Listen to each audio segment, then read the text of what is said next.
Secret having to come in with the adaptations, with the understanding of Tundra. Like Tundra, they don't need to change anything. Yeah, it's a really good point because Secret have been adapting though. Last time these two teams played, they picked up the silencer, which they had success with, and that was their counter to Tundra's team fight. When Tundra wanted to go in, the silencer bought enough time. Last series, Secret beat out Liquid and they pick up the Earthshaker.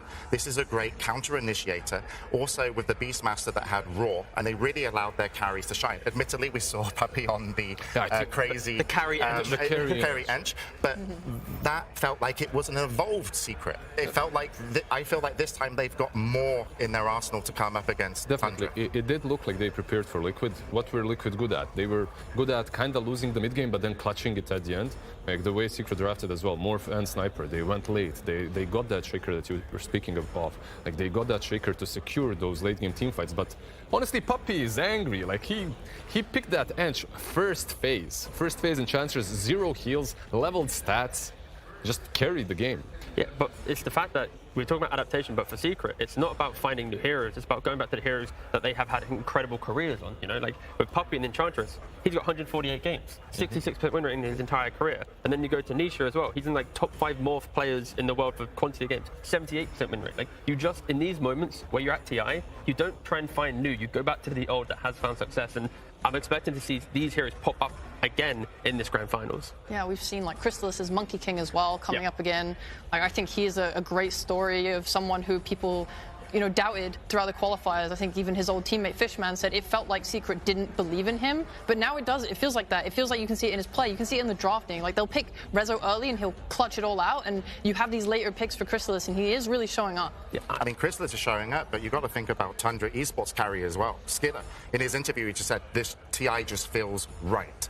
And people have considered him just to be probably the best performing carry here. Obviously, they're in the grand final, so certainly, you know, that there's some proof to that. But like, what about Skitter? If you know Skitter, and if you go all the way back to like some small European tournaments, like these heroes that are in the meta right now, that are being played on TI, these are all his comfort heroes. I go back to their series versus Aster.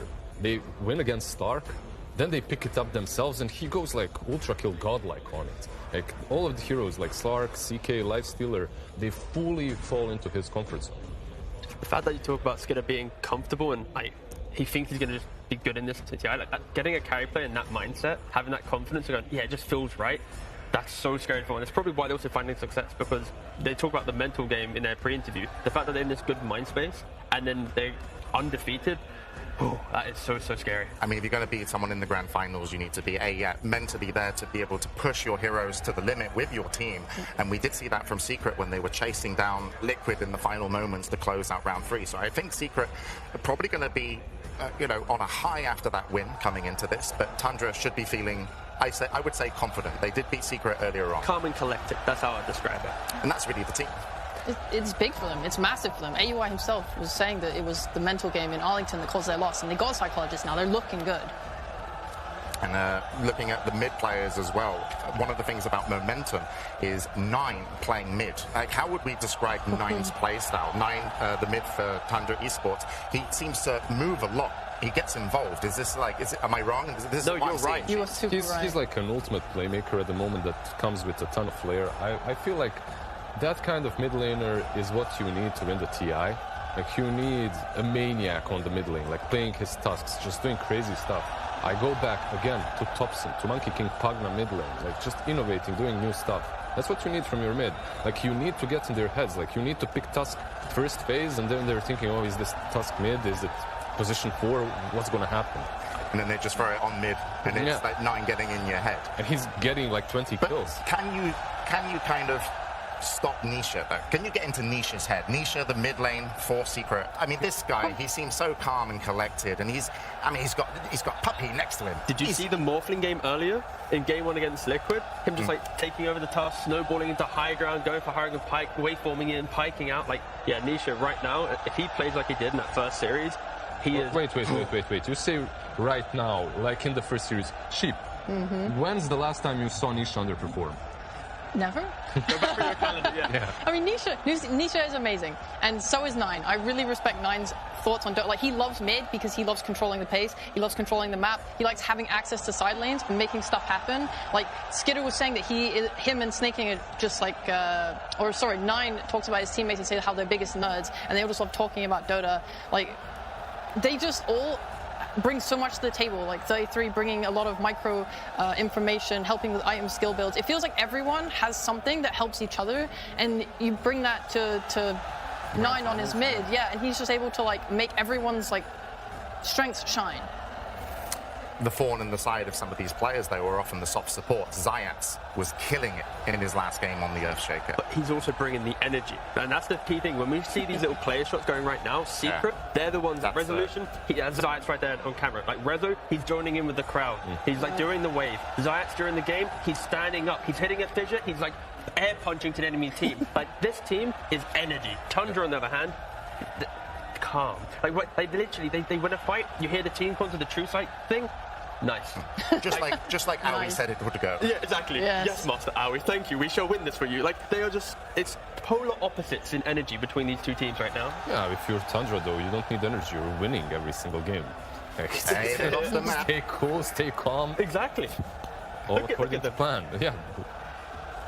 Of course, this will be a best of 5, and this will push them to their limits. Do you think they can have the stamina? Because they've played a lot less games than Secret.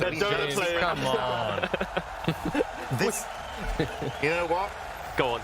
I don't want to know. Oh. You know what I want? I want the match 1 to start here, the grand finals. Let's get into the game. Team Secret versus Tundra Esports. Grand Finals, Game 1.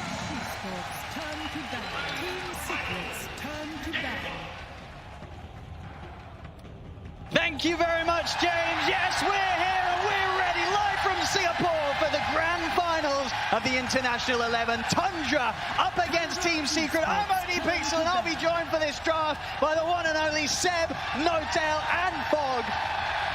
Ladies and gentlemen, we cannot wait for this. The draft has begun. We'll be able to get it up on your screen soon. But boys, you know, you've been here before. This time in a bit of a different capacity.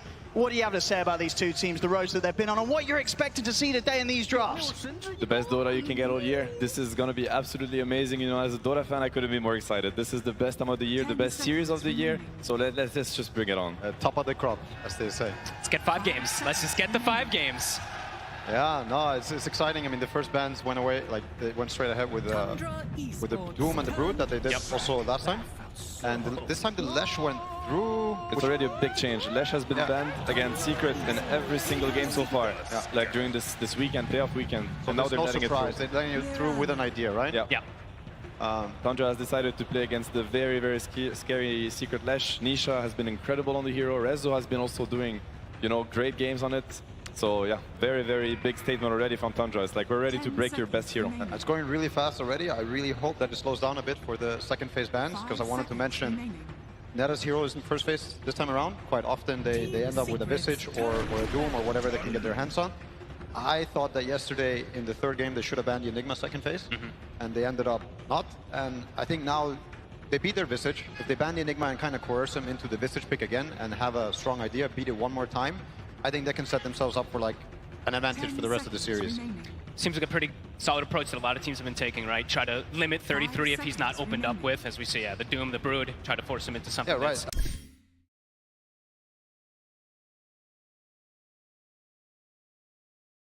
As we see, the Doom, the Brood, try to force him into something that's less comfortable. I think you go through with this path, you know, and if you're going to go against the Enigma one more time, I really hope you got the right answer.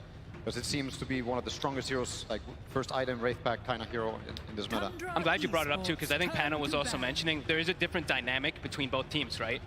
Rezo never really buys the Wraith Pact for the most part for this team, while for Tundra, 33 tends to be like taking a step back more, being that support offlaner. So it's a really interesting dynamic they do have between both teams. Also, yeah, they have two very different styles, these two teams. Like, these are really two different styles of Dota that are going to be clashing. Secret is very much about, you know, the lanes and the momentum. They also enjoy to scale, whereas Tundra, I would say, is a style that utilizes the map much more. Yeah. And the early game. Like, Tundra has almost been winning every single early game that they go into. I mean, statistically, they just seem to have this snowbally effect, also related to the Wraith Pact. But yeah, they get a lead early on, the map starts closing in. There's a few, I guess, cases where it hasn't happened, but I think right now I'm quite happy for what Secret got and what the position that they're in. There are a few things to mention. Obviously, in the grand finals and in the best of 5, you know, side and pick priority matters a lot. Second pick has been king so far. Every team, I think, left in this tournament, like the top 4 were favoring second pick. Tundra and Secret are both also favoring second pick. Tundra got priority for this game, and they went ahead and picked second pick. It's very classic when you're in a second pick situation to try to pick open heroes. And in Tundra's case, it is. Saxa can play the Mirana, so does Snake King. I think 9 even played it one game. The Tuskar can obviously be put on support position as well as mid, so they're keeping it open and they're looking to really try to counterpick Secret as much as they can in the second phase. I think they're looking to, you know, match the Tusk with the Leshrac mid in case they get the Notion, but we've seen Resolution also play a very mean Leshrac this tournament. Mid players have investigated the Mirana versus Leshrac also matchups, so I don't know if it's something that's we could see. probably something, We could see that too. We haven't seen this one too much, but it's a Saxa specialty, right? That has to be a Saxa hero. So yeah, I mean, everything is pretty still flex for Tundra, minus the Hoodwink. Quite like the concept, at least, versus Lesh, because the biggest problem about this hero is just knocking him down, right? Not letting him use that Bloodstone to effect to just heal up. Hoodwink with the shard and everything too, you amplify damage that everyone else is doing, you have the high burst from Sharpshooter. It's an interesting concept that could... And they also have a very long range high nuke. Oh, there we go, Secret go up with the Enigma. I'm actually very happy to see that. I think this could also be a support Enigma. I've seen Poppy play that Enigma himself. I mean, he's been very famous for his Enigma over the years, but he actually brought it back to his own kind of playbook very recently. Obviously, it could very well be an offlane hero and Rezo's hero. That's probably the most likely, but we'll see what Secret goes with that.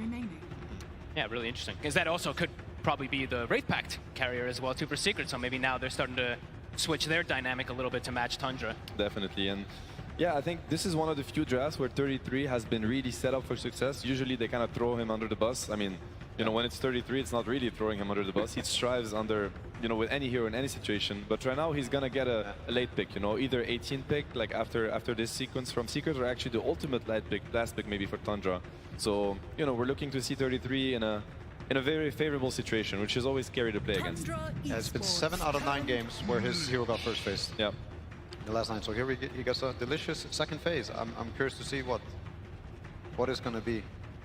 Beast is out, Brood is out. Visage is still in, but last time he picked Visage, they lost. He's played a lot of Tide also with a lot of success. It could be a hero he looks at. 10 seconds remaining. We'll see. I mean, he could also be quite innovative and, you know, do something we haven't seen him do yet. 5 seconds remaining. But yeah, we see the Lich, so most likely the heroes are starting to get locked. Like Nisha's most likely the Lesh, Resolution's going to be the Enigma. So one of the trends we've seen this tournament, obviously this Leshrac has been dominating, and one of the answers to this Leshrac has been a heavy amount of physical damage. It's something that punishes the Bloodstone, you know, when he kind of dies through the tag team or the Slaughter. We've seen the Snipers, the Linas. And then we've also seen, as an answer to that, the Liches and the Sven with the Shard or Lich Frost Shield, kind of helping the Leshrac fight through. In that case, you know, Tusk counters Lesh, but Lich helps Lesh play against us. Oh boy. And we're going for the Naga. Ooh. I think this is one of the stronger strats that I've seen come out of Tundra, and also in the meta. They get the classic Naga Mirana, but it's also this very long range, kind of hard to get heroes together, so it can be a real pain to be an Enigma or to even be a Leshrac in these type of games. And it seems to be Tundra's style that you guys were mentioning also too, is opening up the map, right? That's what this hero always allows you. It lets you pick and choose your battles when you want to. When you're playing versus something like high cooldown like Enigma, can tend to thrive. If you want to visualize how this game might play out, you know, for Secret, think about Tundra, first of all, is one of the teams that utilizes nighttime the best, I think. You know, they respect very much the 2 sequences in Dota that is daytime and the reduced nighttime vision. So they usually go on the offensive on nighttime, which is actually a key factor on how they dominate their games. Think about nighttime, playing versus Naga Illusions, scouting your heroes, Moonlight Shadow, you do not see heroes, and then you have this Tusk Hoodwink, bottom kind of high bursty heroes that can just pop a Leshrac, pop an Enigma right away. that's the kind of pressure, in and out pressure that Tundra 10 really excels at seconds in team fights, and Naga fits that style perfectly. All their heroes are really designed to do so. 5 seconds. Yeah, so we see a lot of interesting things going on. They banned Nakes themselves. Last time Secret played against Naga, they actually ended up having the Nakes. Nakes now, I mean, every lifesteal works in illusion, and I think that's a big reason. The open wounds with the Leshrac. With the Leshrac, And now they banned the Morphling to protect the Naga pick. They were already planning it, and now they're also banning Bloodseeker, which is something that they also played previously. I want to say, I'm not sure. But there was a Morphling game here. In Bloodseeker, the same thing. You can also end up becoming this lifesteal bot where the illusion poke stops mattering. But yeah, I wonder what Crystallis is going to go for. I don't think it's an easy choice for him. No, they've targeted him a lot, right? We've seen throughout all DPC, people that kind of made the jokes for him, especially him himself. He's like, yeah, I have my 3 big heroes, right? A lot But of them he proved are. all the haters wrong. Like, honestly, Absolutely. that's why he's here. I think they really have to think about and try to guess what 33 is going to be looking at also, and try to kind of... I mean, they don't even care to Visage. Look at that. I think that's a big statement also coming into game number 1. You know, you have a chance to make him maybe feel uncomfortable, but instead you're going for what you think is the right pick for them. Not sure how much I would like Visage for Tundra anyways as a last I mean, pick. probably not the strat with Naga, I would say. I don't think at all that's what he would, should go 10 for. seconds remaining. Yeah, it could be the Tide, I think they have perhaps. to respect the Tide, and Yeah. that most likely will try to 5 pre-pick seconds for the Tide remaining. Hunter. Yeah. Yeah, I agree. I think the Tide is also what he would be looking at. I also think Batrider is a really strong hero with this kind of strategy. I don't know if it works. I mean, it has some value, you know, with the heroes that you have, but even against the Lesh and the Lich, you can get like some high magical damage scaling meta hero, but I don't think he's played a single Batrider game. Maybe not this tournament, but it's definitely one of his very strong heroes, so it Seen would it- not be a surprise. Seen a couple teams even try like the Brewmaster versus the Lesh, right? Where you just lift him, ignore him. A lot of situations too. Is left in the pool. It is. You also get a meta hero. dispel. You get a dispel for There's a Cross draw Shield. ban. Yep. Okay. It could be a great brew pick, by the way, and it's a very big 33 heroes. Yeah. 33 hero, by the way. I think it's a great suggestion. When I see like the Drow as well too, we saw even though the game was kind of back and forth, you saw that long duration silence in a lot of fights just devastate him too. So I do think it's a little anti-synergy with the 10 Naga. seconds Quite remaining. often, it doesn't really mesh super well. But of course, I mean, 5 seconds I respect. remaining. I'm the biggest Brew fan on this panel. I don't care what you guys say. Brew for life. Wow. I would pick Brew every day. It's a great every hero. game. same, but not really because I can't play it. But if I could play it, then yeah. Let's see. I mean, they have very What's little time left? to work with, What's and left a for lot of Crystallis? heroes have been banned for Crystallis. Yeah. I mean, he's played some Ursa and Ursa this game. no, probably not, right? But out of the heroes that he's been looking at, I mean, Yeah. I'm just. It's hard. It's hard for him to choose. Ursa, I he's think. played Ursa and Dawnbreaker that I can think of this tournament. Dawn is still in? that aren't banned. The Dawn was nice when they played it. Oh, That is an let's go. illusion. That's an illusion killer too. Nice. Yeah, and the Flesh Sheep now also working Yeah. against small instances of damage. It's a good matchup. I mean, I think it scales pretty nicely into a Naga. It's also the hook versus the sleep. It has a lot of value. I mean, even now you can even hook through sleep. Yeah, you They can. changed that, so you can hook your allies out, you can hook the enemy. Yeah, and this Naga cannot sleep TP with the early levels of sleep. You need, I think it's level 3 sleep to get full max range. And this Pudge with Frost Shield, Exactly. he's going to be really hard to take down. It's a nice frontliner, nice like yeah. distraction as well for the Leshrac Yeah. to kind of do his own thing. The Pudge can kind of force spells onto him and then protect the Lesh. That's Do you pretty think this cool is pick. Crystallis calling, or do you think this is like the team and he, you know, providing also good suggestions? Because I didn't even think of, you know, this Pudge coming in here. I had forgotten. I think a lot of people might. It has kind of started getting forgotten in a way, right? But because Lifestealer was so prominent, people have started to learn how to like play versus it. But And he There goes it They is. will right go now. for But it. hey, isn't this Lich Pudge against the Tidehunter? But I think That's- he looks at all of the Tide Bottom, Chain Stun, you know, with course, the of course, It's yeah. like they're going for their bread and butter strat. And obviously, I do feel like Secret covered very nice angles. Both teams really got drafts they must be super happy about. And that's the first game. So it's very exciting. Who would you rather be? Hard to say. I think Tundra, their strategy is very strong, you know. I'd put Secret on the back foot, even though I really like what they went for.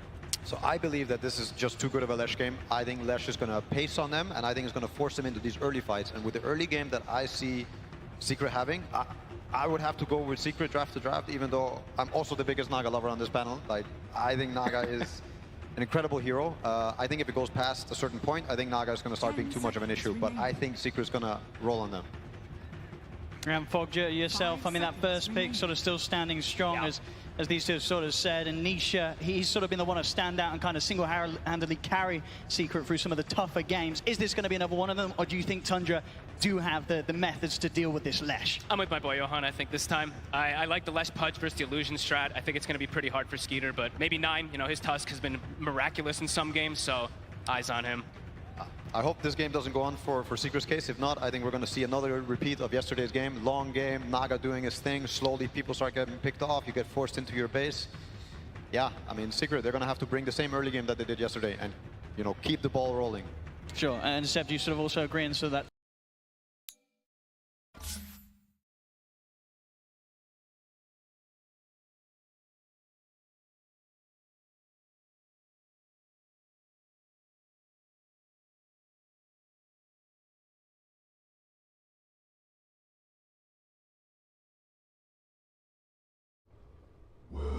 my keyboard is not working.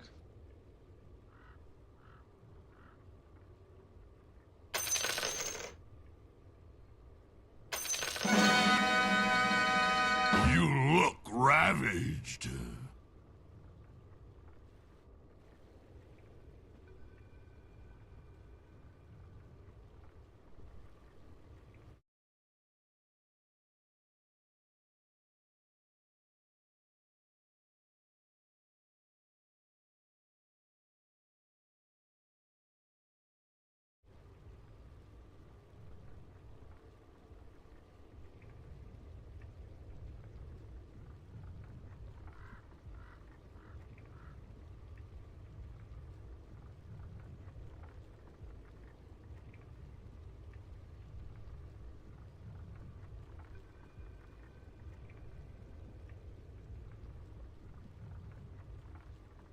My keyboard is not working.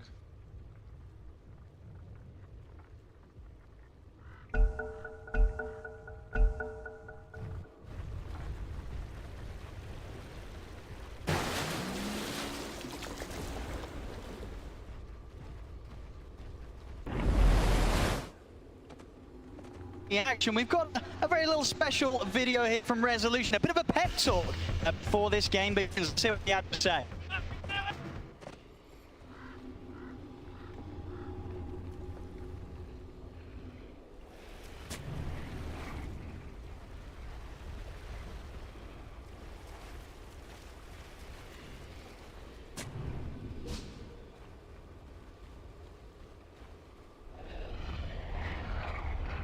There we go, some fantastic works there from Rezo. Smiles all around as well, very much ready for the game. We'll see how ready he is. They're going to find him here for this first bit of action. The shots, or maybe not.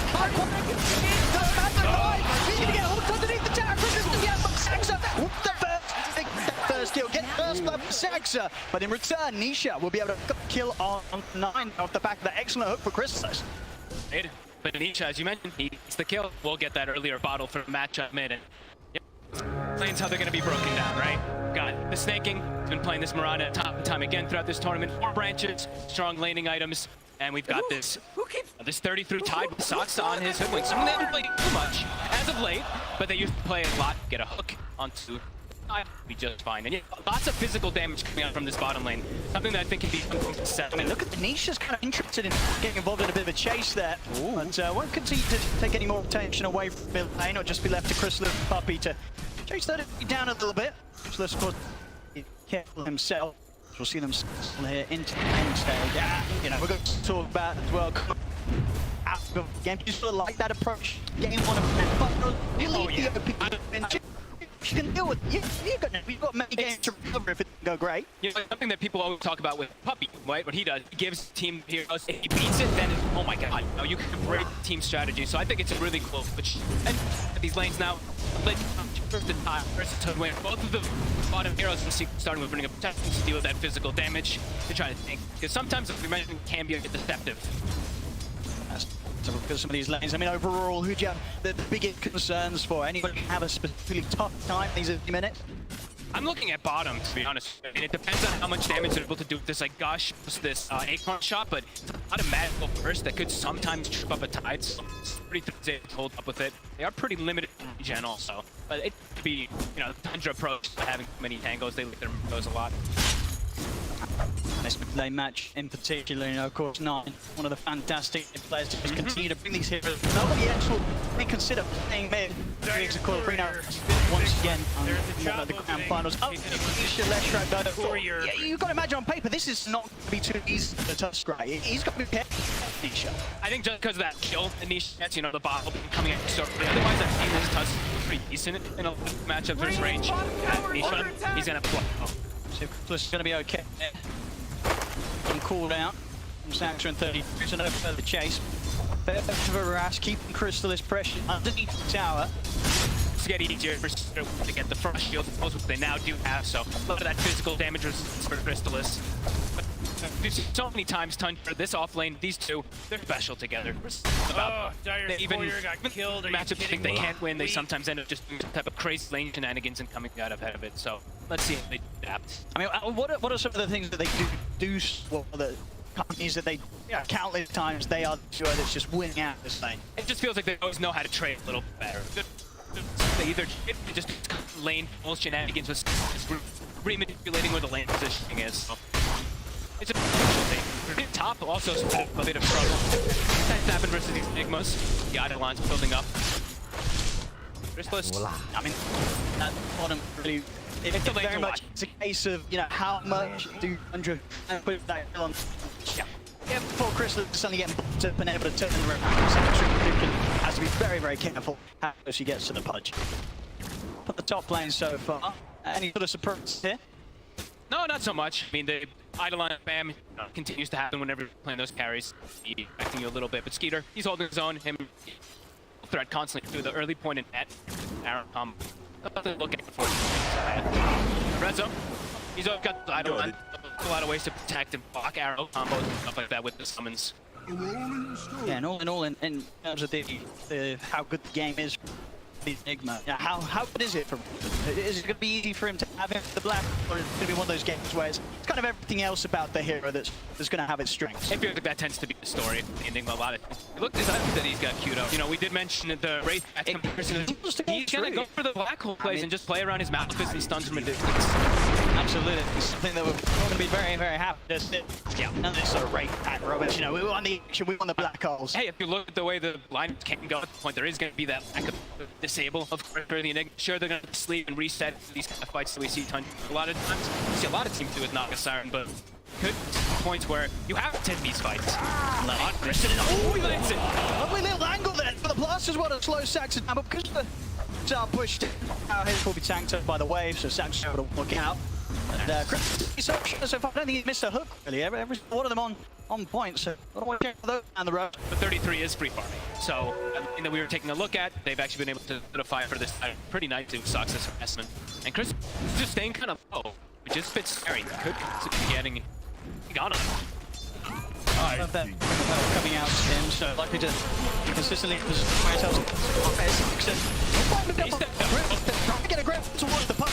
He's had the stick charges at the ready. Crystallis, he goes down. So they push for the kill there, which is something that Tundra's going to be pretty happy with. Sax goes down, but all according to plan, I'd imagine there for Tundra, take Crystallis. Yeah, they just have.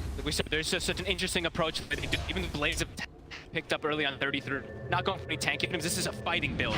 He's straight away trying to benefit that Blightstone, any type of minus where they can put onto this pudge. Yep, this is the classic dev. See at this sort of moment from bottom lane. Saxon can get the mid, get the bottle top up. Voila. Definitely the trades. Your secret, you're not going to want to allow Tundra to get against you anymore in the laning.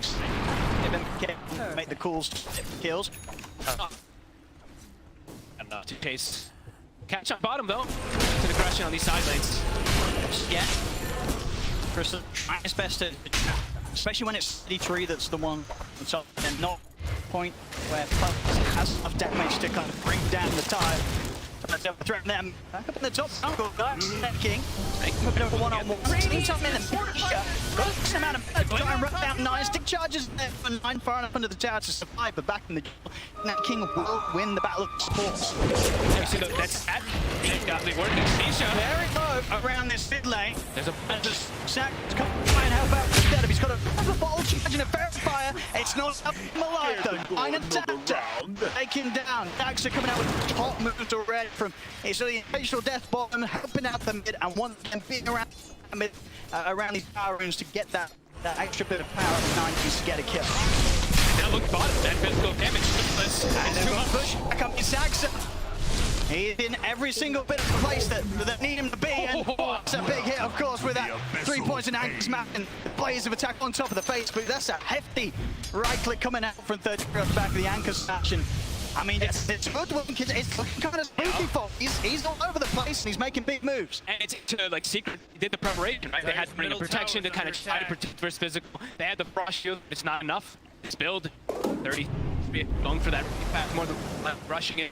He's gonna keep his sustain down there too. Jump plan. What angle there for sneaking around through the trees. Catches Rezo by surprise. Tundra getting kills up and down the map right now. The Isles not quite finished snaking off. Maybe can find him in the jungle. They can, and just on the left. Be able to take him down in return. But very much we're seeing sort of the support from Tundra. Just enabling the cause already in the early lane stage, getting that extra bit of a bonus on the back of these kills. 1K lit at the moment for Tundra. Really clever positioning as well. And we're probably going to see more of these rotations, 15 seconds until we do have that rune coming out. So eyes on Sakta, see if he does rotation. Even filling, even if or not. So I want him to be as fight as possible. 3 heroes focusing up both sides. Trying to chance to trap him with the shards. We'll see a minute power room where it's going to be. It's going to be this time they'll be able to hold on to it. Nisha and ground. Double coming out the way as Dias. Going to set up for the stun from Neat. He's ready to run down 9. That's got the help for Saxon. Sits with a track. All of them back, but they'll still be able to run down 9. At this Secret, they'll bring in the extra required around this mid. They're going to make sure that this time round, he's not left alone. And there's just much burst damage from both sides. We're going to be seeing just getting popped in the lane. This part of the lane is looking really nice for Tundra, even though they were up against some of these could be tougher lanes. They've done an excellent versus the Nagasara, perfectly fine versus the Enigma. Getting that early kill is a big deal, so Secret, they want to start getting a little more out. Yeah, the little smoke here from Nisha. Feels to join Science and Rezo up top around this, where level 6s or 9 for the Enigma. And he uses 9 and drop go for a red. Ready, the 6 is there. Onto the 2 of them sides and in there with the cleanup. They try and make that play. But Saxon's got to be careful getting himself back into the trees, back behind the tower. But Zaya still sweeping around. They may still find him. See how much they want to try and search. It's going to be difficult to find. He's pretty deep, but Nisha, resilient, continues further into the trees. They'll get him as well. 3 dead on the top lane. Tundra, the ones to start that play onto Resolution. It was a tech really banging on the fact that he was on his own, but he was smoked from mid. Secret, they catch them by surprise. Beautiful read, really. After these last few moments, Tundra get these moves for them, they strike back. And also, I mean, they made its swishiest of years on the Enigma with just the 2. Tundra, they need a little. So you have to be careful. And that gets tower really early going. We'll definitely pull that purchase. Already pre-10 minutes and hitting these sort of objective timings. It's top lane now. Would you Tundra? How do you start to slow down? You need getting control of this for the map. He's going to have to just start making moves elsewhere. Maybe use the illusion scout out, but it's not going to be them to really test up to Dresden at this point. After dying 1, kind of sways you really going up, you do have level 6, that extra burst damage with the Tusk. Might look to start playing around for Adam. He's the one who's having that incredible game. I think the Vlad's finished, so maybe look start pressuring this tower down. He has the rep to go. Set up for to get some extra help. They get the toss back onto Snappy King. Doesn't stand a chance against the damage they've got. Down bottom to hold back for this. Let's get the Vanguard. They try to glyph for it, but let's get the hook onto that siege. The 9 is around. Diving in. Secret full road. Yeah, they sort of learn from mistake up top. They don't want to try and push for these kills too much. They know that Secret at the moment are full responsive. It's a pretty devastating made into kills too. As we that black hole also chain frost the lid. You can just turn any of these tops. Much more careful. Seeing in terms of the Tundra, though. The Marana. Jungling. scouting out illusions. They're going to constantly get cleaned up, but things that a few Radiant's times. middle tower is under attack. See if they're continue to enable to keep on the Nagas down. So far, so good. Of course, has a split 1,000 gold lead. Yeah, still a camera. Be put up the side. So, as no time, and you know, it's the game for Secret. They want to accelerate things a little bit. But Tundra, whenever these periods, they're pretty happy. They're gonna stick it to it doesn't look like there'll be enough to save it. When they know that it's at this point, they're probably not going to back up. They just when Tundra time their aggressive like that. This to just be the best. Getting the save now. Man, you might as well save that energy because Radiant just finish. Go Ravage too. Radiant's Play on the other side of the map. under attack. He pretty much has Bloodstone done. No. Radiant's bottom tower is under It's attack. at many games where he's the top. Have this the whole middle tower under attack. Have this Bloodstone before the Wraith Pact is going to come out too. So we've seen it. Tundra interact with Bloodstone not because you just prevent what damage it does, you prevent how much healing. So if they can get that time, she could start to take advantage of them a little bit here. Once it's done, playing around this lab, it's going to be problematic. Radiant's bottom tower is They under have some attack. issues in next few moments. Running the Tusk and the Hoodwink in those scenarios just to burst this last down. We've seen The secret, they know how strong nature is of this smoke. They smoke him up anywhere on the map. There's a very solid fight. And so that Saxa in good position. Moonlight. Scan as well catches the secret rotation. Unlike the secret, they're going to be able to make this sort of jump, that sort of level of support. It's quick down with the bushwhack, make sure that there's a first jump from Saxon. So immediately ready to turn. They try the shards, sets up both the arrow and the shooter. Hang on to it, take down the kill. That burst from a distance, don't really need to commit too much of anything. Now they rotate. Not getting them anything. The Flux is finished though. I think time to keep tabs of that, sit back, farm a little bit. They have an opportunity to actually catch this Slash when he split away from Ian. He's doing fine. A long life. Things are too problematic even though he has that death. He's pretty timing on his items. Absolutely. So when Secret try and open the relatives down there on the bottom half, this whole area, the map opens back up a little bit more. See the wall control, it's at a tool for this. Not any deep vision from Secret around this area. So we're pretty happy to see this area for Ski to keep the farm up. Stay up there towards the top. Only a couple hundred behind each is fine. They've got back now too. So they can look to just fight back into the Slash Drag. They do need to just watch out of the big commits that are there. The late that block wall. Maybe how far they own commit versus taking so as we you got to be careful how to try and poke towards Tundra. Well, 9 around, he's trapping you in the shafts every single time you step up. Shut. Takes the hate from he's never he's down anything with the knife. It's there for 9. You think you're caught out by the stun. Just not getting any kills today with this haste. Yes.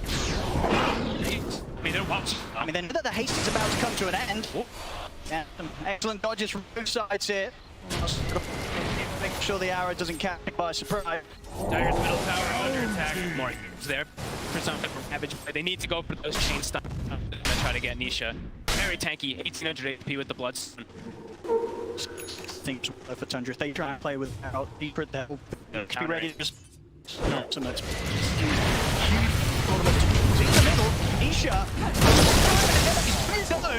Bloodstone. Yeah. Tundra, they just have to pull it up. A situation there where Nisha was alone. Tundra, they don't miss out immediately. And nobody else is around for Secret. Oh, exactly. Drop the break back down. So there you see, even though he popped Stone, he has all this damage. I mean, actually not that much damage, more damage. Like, no one cares if you're going to commit Ravage there. Should be a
on a tier 2 bottom at this tide.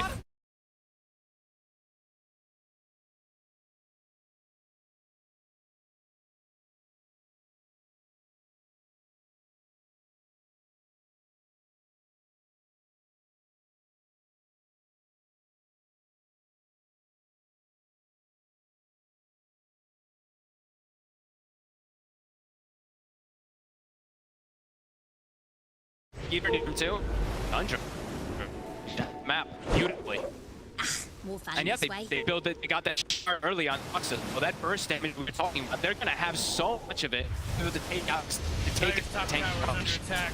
And yeah, these are already starting to get cut. There's already a Nagasaki problem. Very much in the net worth, and under attack. he's so not really being able to use the power touch. Still very much. We see underneath the getting him. He's ready to back onto Crystal Secret. At this stage of the game, they can't try and beat through. So, don't forward. They're forced down to the side. He's going to be able to pull back. They're going to try and get any further camps up. Will be able to get back on 9. So, down.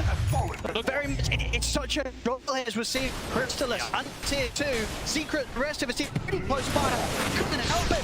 And now, they're ready to try and pick more out of this. It's a head of the jungle. Secret, catch up. Fish 33. That's a life for Science and Nisha. On retreat now. So if they can get any further. 33. Shot coming in as well. This back in action. They won't push their luck. They know that they're maintaining this lead. And as we see time and time again, once they get that lead, Tundra, they very, very rarely throw it away. Especially if Skeeter on like this saga. I mean, he's been absolutely free all game. He's got the Orchid, he's got his heart, and it feels like there's going to start being some really big damage issues on Secret. He's pressured everywhere, too. So much everything. 4 heroes of Secret having to react to this. Skeeter just love life. Plan is being them. And for Secret approaching into any of these fights, Xayah doesn't even have his blink dagger yet, so being able to jump, get the type of reposition, getting some advantages, it's not easy. Rezo is the one with the blink is the hitter, but as we've seen time and time again, he's just very squishy at this point. He'll just die if he goes. It's not easy at all for him to find just to get the balls off, and especially before he has a pretty much impossible as Tundra. They turn up in numbers. Look at this from 33. You know, we're talking about image mitigation so much. It tends to be a big thing that Tundra's for. The pipe, the rate pact, and he's hung up a mate. Really cute approach. Because it's a punch. Completely reliant on that magical damage. So if he just gets an smash, if he gets that mate snare applied on them, how are they going to be able to bring down the targets? Especially that Nagasaki, who's gonna have his heart pretty soon. Each passing moment here, each minute, Tundra is getting further and further ahead.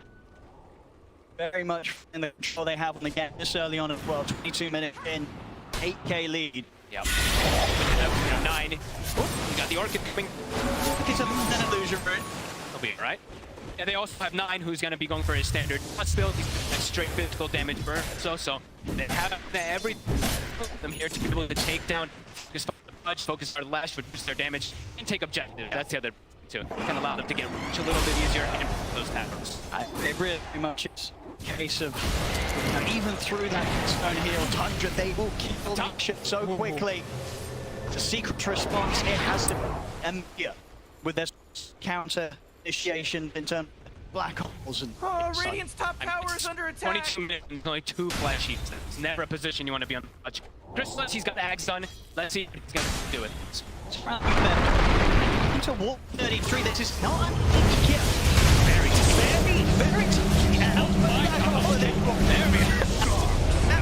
getting that kill, done that. They got it before he dropped the pack, so sure. I mean, getting him off the map. They've got to do it quick, they've got to do it safe, they've got to use the black hole in situations like that. I'll take him off the map, and it will at least got to give them a bit of peace for the 30 seconds. They have the fight. There's still the farm that they'll definitely still go for a kill. Side or not.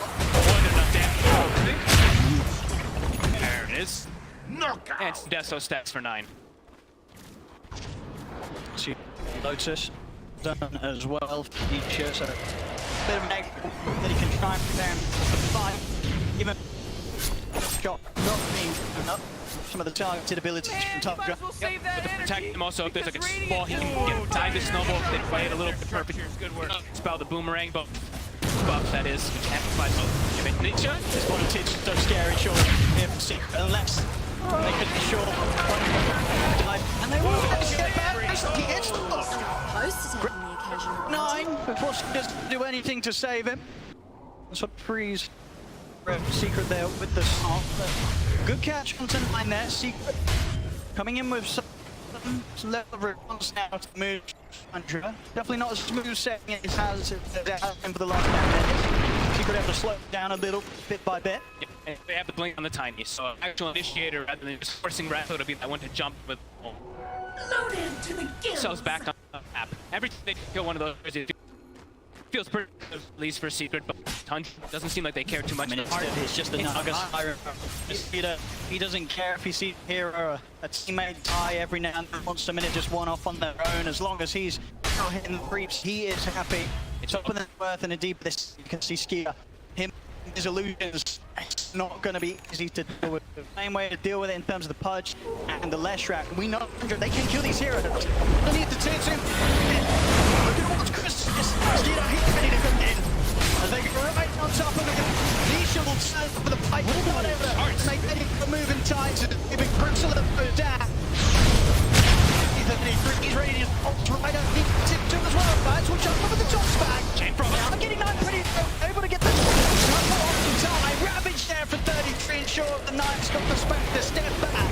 Zayat's little ball bushwhack from finishing him off. Secret trying their best to deal with this team fight. These this aggression performing. They're not able to deal with it. They're not able to stop them from getting what they want. They're pushed out mid, take down tier 2.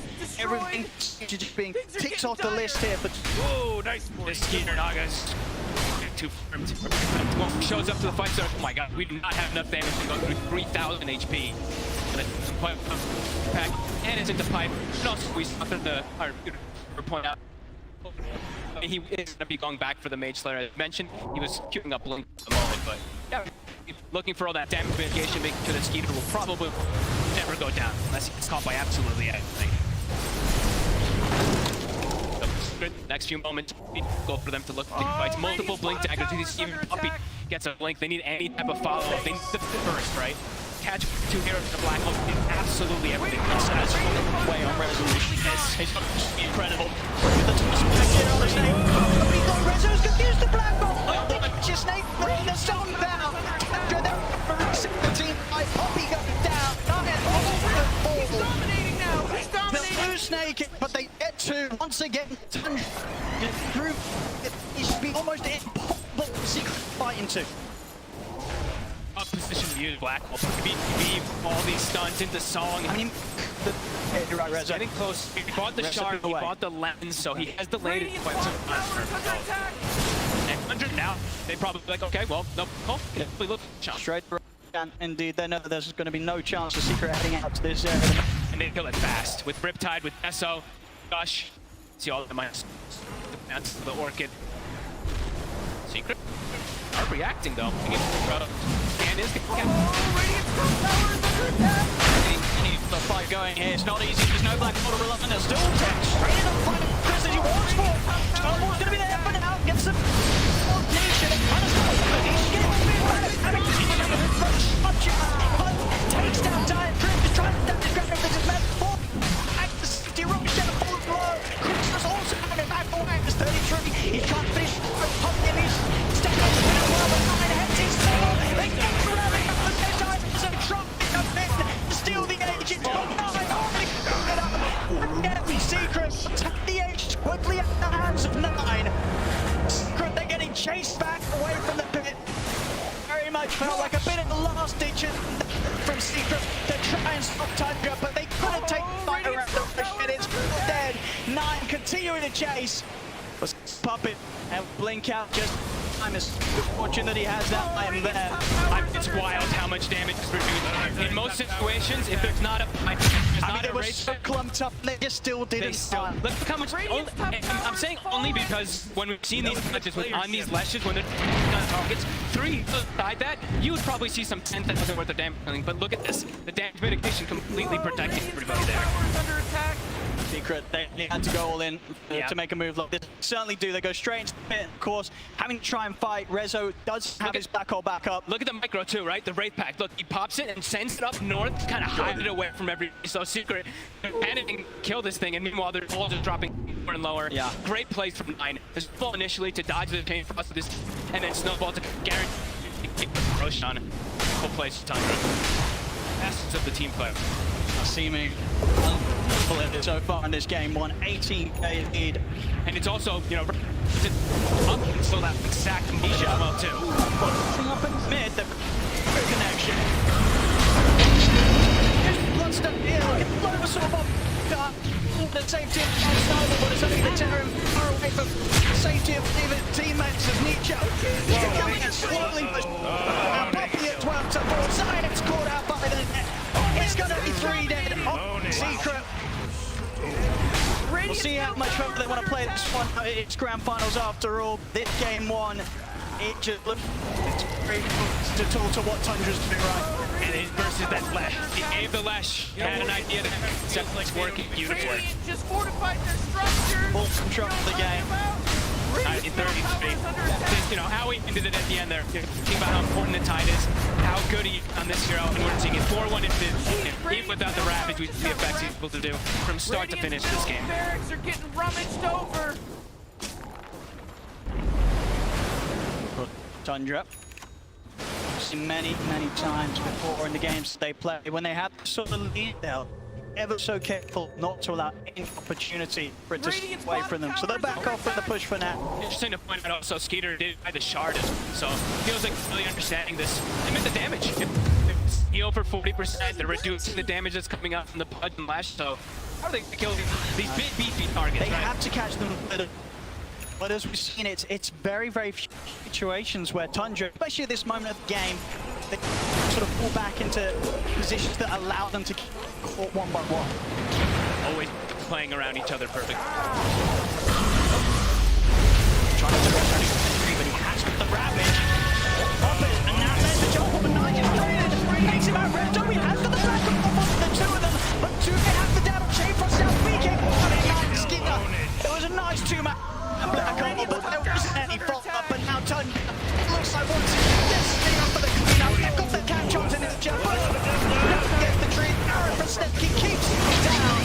I'll try and step back, but Tundra, the 4-5 of them, chasing down, got the TP out. He won't make it. Everybody dead on Secret. Tundra, they're ready to resume pushing down the mid. Middle barracks are getting hit. Just seems like they're just this time too far ahead, but they're always just like you mentioned. Everyone's always playing around each other. This Ravage is at ready.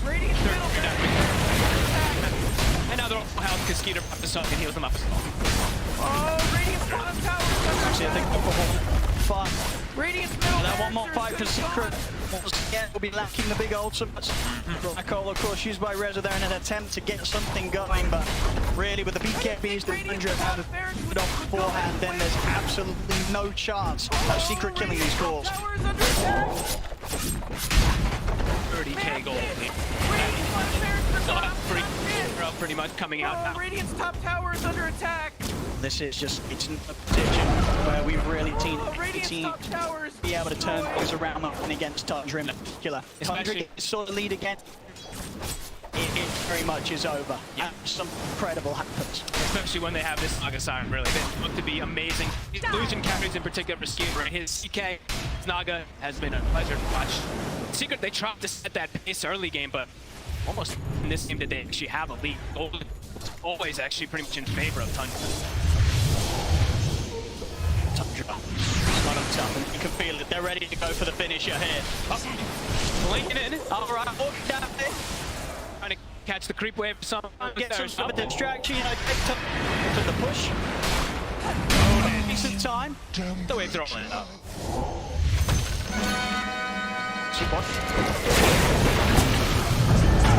to get he probably come over the back of that. Oh, Memphis. Jackson nearly finished him off. Goes for the smoke. Overboard's close to this. Gameeee's coming up from Party. Christmas coming. It should BKB onto 30, but 33 is just so damage. He's man can't at all. But he's on top of Christmas will carry on. 33. It was the cleanest combo. And at this point, you don't even need to hit these combos. Not just back off and reset. The round to song. You know, sort of away secret, but they can afford to mess it up sometimes. They got a 32k. We don't need it, you know? Watch check though. They black hole back up in 10 seconds. And it's gonna have to be a 5-man. Even doesn't even feel the damage. It's got to be anyway. a 5-man. It's got to catch before press BKB. Yeah. And before Wraith Factor play. What Giants? Just the BKB on. What is this? Show the poking from. He's waiting. First, so it's get 9 trying to chase. Christmas is taken down. 9. See that the side though, they're focusing down. Down 4 sluggers. Enough. Caught by the avalanche. They will go down. Secret. What a find some sort of semblance of a trade. They take out 9 immediately. Nisha just come in with the flyback. See if there's anything Secret can do for this minute. Where Tundra are their mid laner. For a walk up, he just walks in fully focused from Tundra and an item coming up in a moment. My goodness. More heal prevention, more damage reduction, etc. Scott going to be coming out also for this now. Extra as well with the level 20. Solution room founders. But that also expected to continue to just see all 3 lanes push right up to the base of Secret. It needs to be an immaculate team by 5-man Black Hole. It's just going to be so hard for them to do anything outside of the base. Leaving this area of the map, leaving, you know, the some sort of safety at the high ground, it's just so tough. Like, that's what Tundra's doing on the map right now. Snaking's even got boots of travel on the 5 Marana.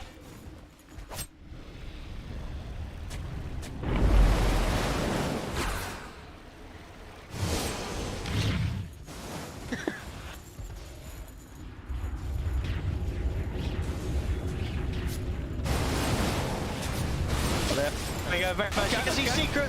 I think they know this is a ball game 1 stuff. It's a long series ahead. They gotta keep things positive. Very much still continuing.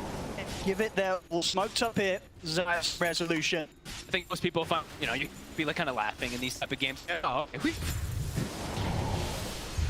a heart now for 33. This is a scary place. The resolution of Zayas. Everyone on Tundra is just so farmed at this point. So hard to get any toss back. Snake's gonna force that from in his 5 position Marana, by the way. Radiant's middle tower is under attack. This one's certainly up there from Snap King. This a lot of times to distribute their wealth nicely, especially at this point in this game, of course, all the space in the world, but He sees that he's gonna try. Get the toss back. It feels so rough to try and commit onto this side. he just made Slaver hits them and they did nothing. Back off. 33's toying with the Ravage as well. Nisha get it filled up by the will get by 9. He's in with Walrus Punch. Just scrambling back towards the high ground. I think they're quite lucky to get out of there with nobody going down. They can't even, I mean, take the time. This is really 3 is working. It's unkillable. The pipe wraith pack we've seen so many times, but just throw this main player because he sees that both this magic damage emphasis. 6-1 and 21. Exactly what you have to think from your play. 115. Roshan Skeeter. should be number 1 here for Tundra. Again, the illusions from Skeeter making sure see that they cannot even dream of getting any close to the Roshan. Then Puppy, upper journey, trying to collect some bounty runes. Like, this will be okay. Snake won't find it. He owed me money. 4K gold lead. Back to business. Absolutely just passing by the sort of 1k gold a minute that you very rarely see in terms of a lead in this stage of the game. Done as well from 9. Even tougher. That 4 that gets jumped upon by 9. They're looking to go soon as there's smoke. So many of these heroes just get immediately burnt down, especially Puppy. With that AJ. 100 now. They can get into the elevation secret. 33's taking the tower by himself. Yeah. He's got the felon. Chrysalis trying for some sort of a hook. They can't hook.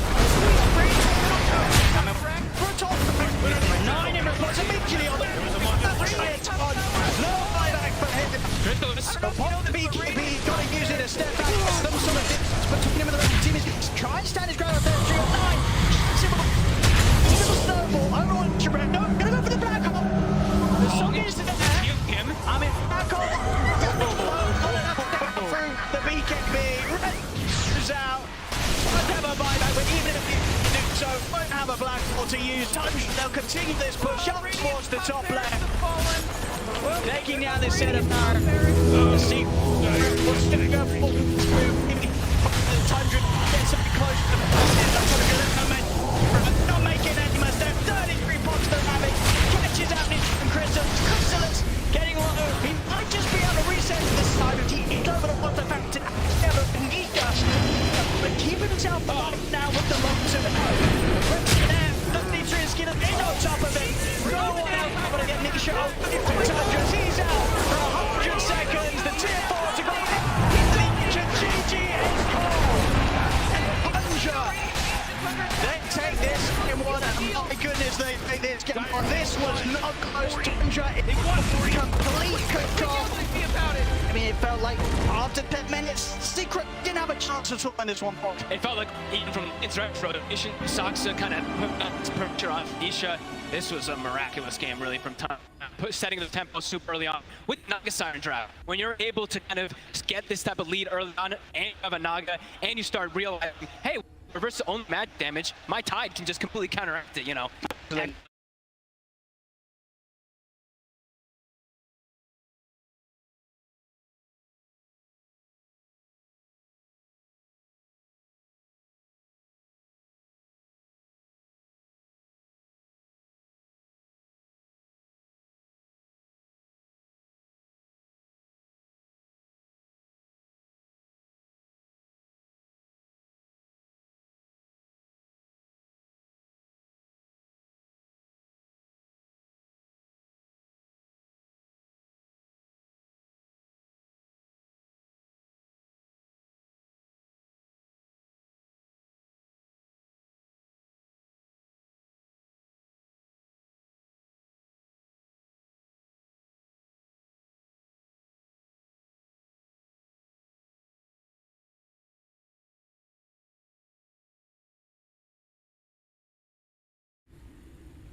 what my MMR matches look like, and yeah, but you know, I still play more. Cheap, Tigav. They've been given Lash, they've been given Pudge, and this Naga is still not counterable.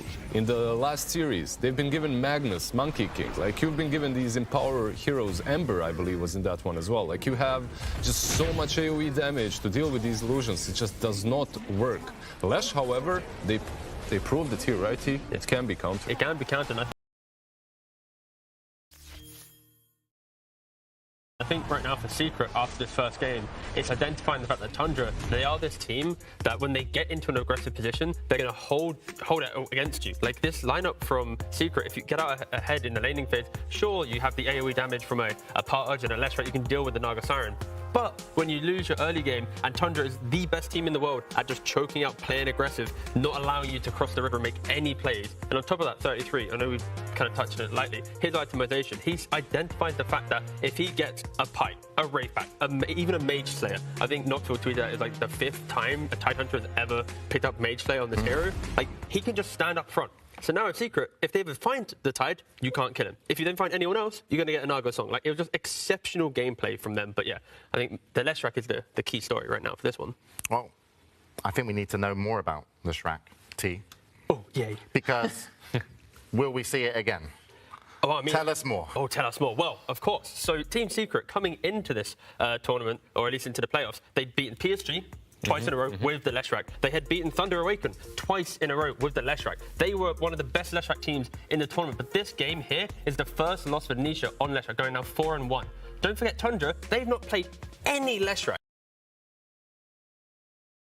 at TI so far. They've not even touched it. They played it 6 months ago. So for Tundra to come into this grand finals, to give Secret one of their best heroes, beat them with it, potentially Tundra, it could slip into their hero pool throughout this grand finals. Isn't there another team at TI? Quite a few. That didn't play Lesh? Yeah, back in the day. Back in the day, CDEC, they did not play Leshrac, and it cost them a TI win. It was pretty devastating, but looks like it's going to be the complete opposite story here. It was also a very broken hero back in the day. Yeah. And it still is quite a broken hero. And luckily, Nine has played some Leshrac this week. He played 3 pub games on it. So this strategy from Tundra, give Secret Leshrac, beat them with the Leshrac, never play it at all. It could set up for some mind games going into game 2, maybe game 3, that Tundra surprises Secret with a, haha, we actually do play it type strategy. But maybe I'm kind of getting carried away there. Well, it didn't work out in game 1. But do you think, Tundra, we talked about their map control. You know, they had really good vision. They strangle at the map. But one of the other things is this a counter to Leshrac as well, the fact that every single person you want to kill is just so hard and they have backup. Because you don't want to be chasing a Mirana. Hoodwink, you know, gets into the tree line. You don't want to open up on the tide. So it seems like they're not only masters of the map, they're really masters of control. And Leshrac needs to go deep into the fights. And so what do you do? Get a blink? Well, yeah, like Lich. Lich got himself a blink. Why not Lesh as well? Like blink on Leshrac is actually not that bad. It can happen later on in the game. They had different problems though. Like the initiation needed to happen after Ravage, post Ravage. That puts a lot of pressure on Rezo. Like you could see so many black holes that are targeted. Well, he catches a couple of heroes, but those heroes already pop the BKBs because he cannot wait. He knows that if he waits, the Ravage is there. His teammates are already dying. Leshrac, so many times he goes in, and he's the sole hero that's hitting the Wraith Pact. Tough, tough. But of course, Team Secret will take a moment backstage. They're going to have a little bit of time to kind of regroup and pick up their heads. But we did hear from Team Secret earlier as Avo sat down with them before the grand finals. Welcome, Team Secret, to the round table. Are you guys ready for the grand final? I'm ready. Nisha was the first one that answered. It's good, you know. Like, why everybody looking at me for? Let's get started with the actual questions. A lot of teams, they talk about how losing makes them stronger because they get to learn about their weaknesses, you know, when a team figures them out. Are you guys worried that they can just figure you out at the right moment and then it'll be too late to learn from it? Yeah, Nish. Yes. I'm worried. I'm actually worried. I mean, in Secret, if you lose with one hero, you're not picking it again. That's the law. So it might be off. Come on. Don't ruin the hero. Removed from the pool. Do you feel like the underdog to a degree? We are underdogs. Okay. There's no question about it. Okay. Let's talk about the addition of Rezo to the team. You guys have been playing together as a duo for a while, haven't you? Since the VP times, yeah. We were together in VP, we were together in Hellraisers, now here. Raise some hell. Is it true that you guys were like marketing yourself as a duo when you guys were both looking for a team? Like you were looking to lane together? Yeah, I literally made that tweet that the best duo offlane was looking for a team. And it worked? Not a single request was from that tweet. Nobody reached out. They're like, yeah, whatever. Who are these guys? I mean, I think it's both the view on the game that we are sharing and outside of the game, like we share a lot of life understanding, you know, some certain things, and it's like very easy to talk to. So it just kind of like was a very obvious way for us to go from that point on. Is it true that you guys speak Russian to each other in the lane during the game? Yes, it is true. So the half the team speaks English to each other and the other half speaks Russian? Yeah, it's just the laning. Yeah. Oh, just the laning. But like sometimes we are switching lanes, so I'm laning with a Clement and we like kind of break the rules, you know? And I'm playing with Remco and speaking English also. Yeah. So when you do things, you do what's comfortable, right? It doesn't bother us that they're speaking Russian. To be fair, it's even like a benefit because we can zone out of it. Yeah. Not me, I actually hear it. But like for Remco's sake and stuff like that, like he doesn't even like hear anything what's going on. Yeah. I mean, he also has problems. He also understands what's going on, kind of. He's not hearing anybody. So to be fair, only Remco doesn't understand what's going on. We're all here, and we kind of get it. You know? Let's talk about Chrysalis as well. Remco, yeah. Remco, yeah. Yeah. You guys have both previously stated how he's a wild stallion, and you had to break him a little bit in the beginning. Wild stallion, what? I think I had no idea. Okay, not that kind of wild stallion. He's his own person, Puppy. You talked about that. Okay, Yes. Sorry, maybe I went a little bit too poetic. At Riyadh or? Yeah, it was a Riyadh. Yeah, that one. Yeah, it was funny. Yeah, how's the relationship evolved going towards TI? No, I mean it's still the same. I don't think much has changed at all. It's just still a bit of goofing. We clicked. It just kind of works. Yeah. I'm usually a bit more of a clown, I guess, at times. Well, you know, whatever. I mean, I could tell you a billion Remco stories. I could tell you a billion Remco stories. What does it mean to you to be able to play in the grand finals? I get a chance to fulfill my dreams and my goals. To me, TI is always like a celebration. Like I just completely enjoy all my days here, like including the finals or not. You know, I'm just happy to be playing the high level of Dota. Puppy, you've been to 3 TI grand finals. What advice would you give your fellow teammates? My advice has always been there every day, and it doesn't matter if you're playing first match of TI or last match of TI. It's the same thing, you know? Just play the game of Dota that you're playing for how many, 20 years, 10 years, 5 years, whatever. But just play the game and do your best and be in the moment, be in the present moment. Just give it your best. Are you excited to play in front of a crowd? Does it add to the experience to you? When they start chanting like some names of the team, usually the enemy team, it's fun. It gets better. You know? The enemy teams. At least a crowd cheer for It gives me Nisha. energy, you know, to prove them wrong, kind of. Okay. But it's fun, I guess. Yeah. Crowds are awesome, and especially if they do some awesome things in there, like, I don't know, remember like that Enigma doing the black hole that was happening in Benaroya Hall back in, I don't know, second TI, I think. The crowd brings a lot of good energy. You always feel it, like, you know, even if you're completely zoned in the game, you still feel the, I don't know, sounds, the even like vibrations on the ground and stuff. You know, all of the people are watching, and not only on stream, like, you know, thousands on stream, but here, literally here, and it's a very different experience. I like to enjoy crowd because I like to scream at enemies when I'm killing them. Because after the scream, I can cool down. It's much easier. That's why I like crowd, because they're screaming. I'm like, oh, hello, and we go next. Thank you, Team Secret, for talking to me. Thank you for sharing your thoughts. You're welcome. Thank you for having us. Yes, it was a pleasure. Let's go. That's the way to go.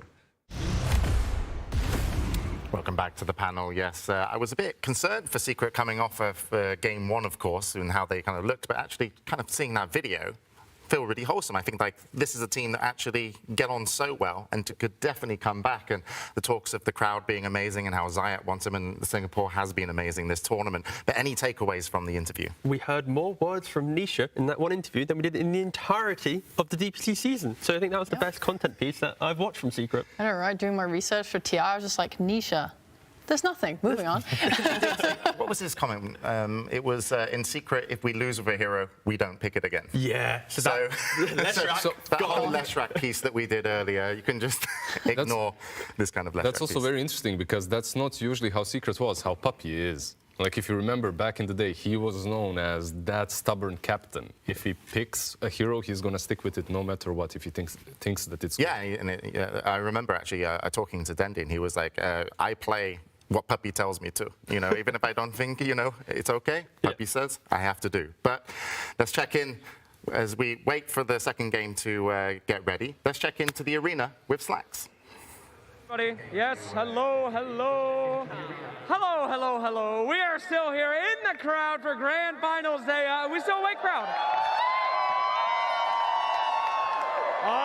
fantastic. Now, I do have a very rare opportunity. These were the first things that sold out at the secret shop. These are the trap. Oh my God, don't show that. Valve promos, man. Very rare. We're going to give these away in a little trivia contest. Now, people get a little nervous in front of the camera, so we're going to do what I like to call crowd trivia. It's basically trivia for Dumbos. Now, I'm not going to say that, but all right, anyway, very easy trivia. Anybody in here a large? A large? Anybody a large? All right. Hello, sir. What is your name? Tom. Tom. What's your gamer tag? My gamer tag? Yeah. It's on his shirt. Here we go. That's Papa Virgin. Call me Papa.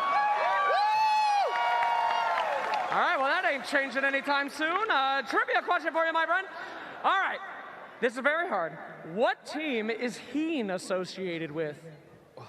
Oh, God. That's a tough one. Don't know. What? Secret. Secret! That's not Team Secret! There you go. One loud shirt. There you go. We got a medium. Now, this man helped me corral some fans earlier, so get your butt over here. This is practice content. All right, this is tough. How do you spell Leshrac? Leshrac. I actually don't know how to spell Leshrac, so here you go. Enjoy. Thank you. All right, small.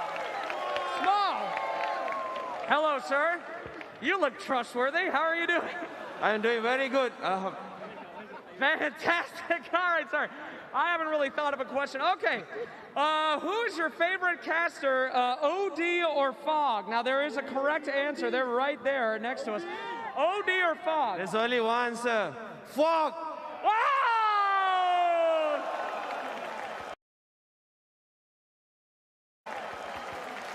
Wow, that's great. Unfortunately, incorrect, though. So we'll have to go to another. No, I'm just kidding.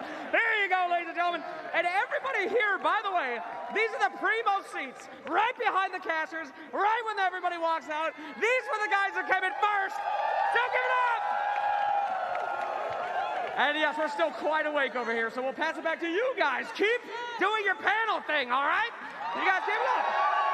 Thank you, Slacks, as he rejoins the crowd to cause more carnage. Have you seen OD Pixel Cast, by the way? It's one of the best things, because those are the primo seats, as Slacks called it, but he is so animated, and Fog just kind of stands there.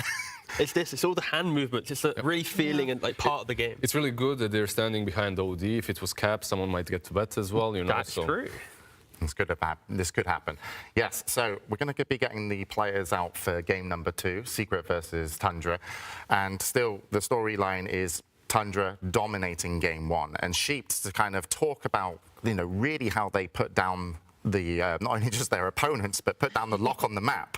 What were they doing, Tundra? Oh, wow. Yeah, I really liked how they utilized their Fat Tide. They brought him away from the bot lane when around 14 minutes when he finished his Wraith Pact and used his Ravage to kill the Leshrac, and this opened up the mid tower for them. And they were able to get a deep ward in the enemy's triangle during this move, which is it's very valuable, because then they move into the bot side of the map and they know how much they can poke and dive this tier 2 tower given the information they're getting from their vision. And by combining this with having 2 high damage supports in the Mirana and Hoodwink, it meant that they were able to assassinate and kill people without even the help of their cores. So they're just constantly applying pressure and kill threat to Secret all the time. That pressure is constantly enabled by the Naga as well. Those pesky illusions like Rezo, that wasn't a game for him. Why? Because there's always one pesky illusion following him around, breaking his blink dagger, hitting him. Like, by the time he gets rid of the illusion, the team fight is already kinda over. And Mirana plus Naga, like this combo, it needs to be dealt with. Yeah, the position 5 Mirana, it's only Tundra doing it, and it's the fact that in all of their drafts as well, they've got the Brood or a Spirit Breaker, the Enigma, like they've always got an element of just map pressure that other teams haven't been able to kind of replicate in their games. And yeah, this is why Secret in this gap, or this break at least from game 1, they need to identify how do we want to prevent Tundra having that map pressure. Well, we'll have to see as we're going to be getting ready for game 2. As you can see, the teams have now joined us on stage. And of course, we talked a little bit about Tundra, just how they're locking down the map. It really seems like they figured their opponent out, at least in terms of game 1. And actually, we're going to hear from Tundra about their opponents, Team Secret. I think Team Secret is a very formidable opponent because I think they've defined their roles for each other very well, and they know exactly what to expect from each other. I mean, obviously they hit Puppy. So, it kind of goes without saying, honestly. It doesn't need to be explained. And by this point, it's also for Nisha as well. It's just such an amazing player.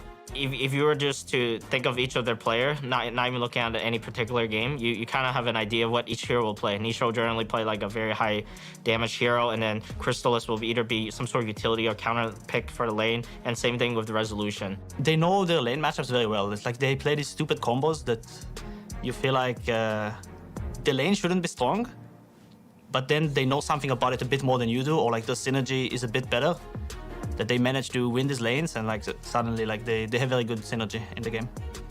The last time we played them in a group stage where we 2-0'd them, I think they messed up their drafts in both of their games, so I don't think we actually got to play the real Secret. Like going into this match against them, I think we are kind of on even grounds. Like both of us have kind of, since that match, both of us have kind of gone through a win streak.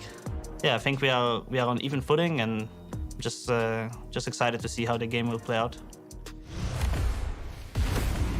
Really interesting there that Tundra, despite, I feel, a lot of fan favorites, people, I would say pros favorites actually. I would say maybe Secret could be fan favorites, but Tundra could be the pros favorites, because we heard from Seb and Notel earlier, and they kind of picked Tundra to go forward, but they're actually saying in the interview there that they feel that they're on even ground. They're just being humble, not the pro players. Like, very rarely do you hear someone say, yeah, I'm gonna own you, I'm much better. Like, we have a couple of those, but not too many. However, Tundra, I believe they shouldn't be as humble. The way that they're playing, it's magical. Well, you've heard from us, and soon we'll hear from the casters, because we're ready to go into game number 2 of the Grand Finals. Secret's turn to ban. Team Secret versus Tundra Esports. Grand Finals, Game 2.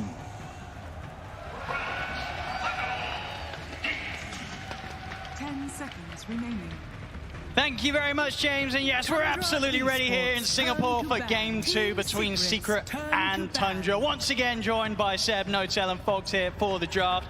I mean, first off, boys, that Game 1, a pretty severe stomp, for the most part there from Tundra. What would you say you sort of put that down to overall, and what do you expect to see change coming into maybe this Game 2 draft? Because it's Secret, we've seen from them, they've got so much more to offer than this. Tundra has a system, and I think, I'm going to try to break it down quickly before the draft develops too much, but it's about the map.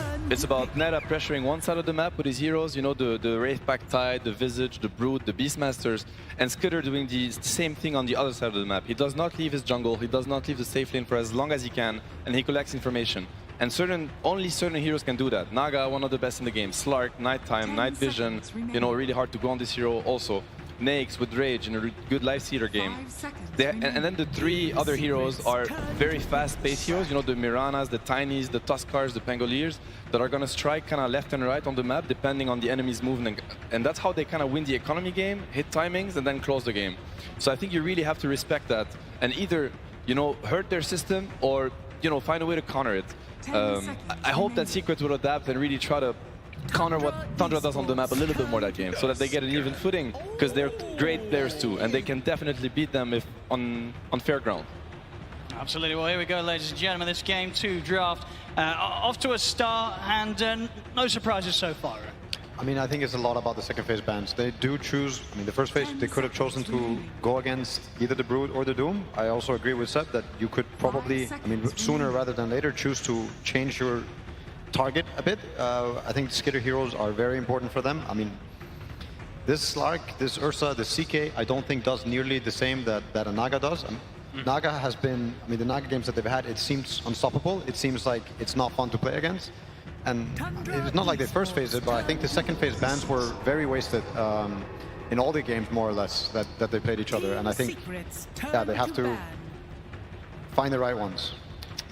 Bit of pivot this time from Tundra, right? No Mirana, but they do get given the Marcy and the Visage. This combo is absurd. Side-kicked birds even later on. The lane is also ridiculous. And they have a lot of different combos. I've seen Tundra do stuff like this where you're now forced to maybe ban some heroes you don't want to. I've seen them do like this Luna Visage even at times that can sometimes just, you have to waste a ban because you just don't want to play versus something like that. It's very strong, and Marcy is also denied pick, right? I think Marcy is one of the heroes that Tundra refuses to play against when it comes to Secret's playbook, because they're so good at using it on lanes. I feel like Secret has one tool that can really cripple Tundra, it's the laning phase. They're very strong in the lanes. They execute. I mean, Neta even talked about it in the interview where he said that they respect a lot their laning and how much they're willing to push these lanes. And Marcy is one of the best heroes for that.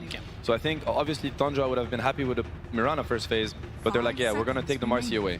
I feel it's almost a shame. Like we saw the Monkey versus the Broodmother in one of the games. Like they completely annihilated like the laning phase in that game. I think it was all 3 lanes that were going super well for them.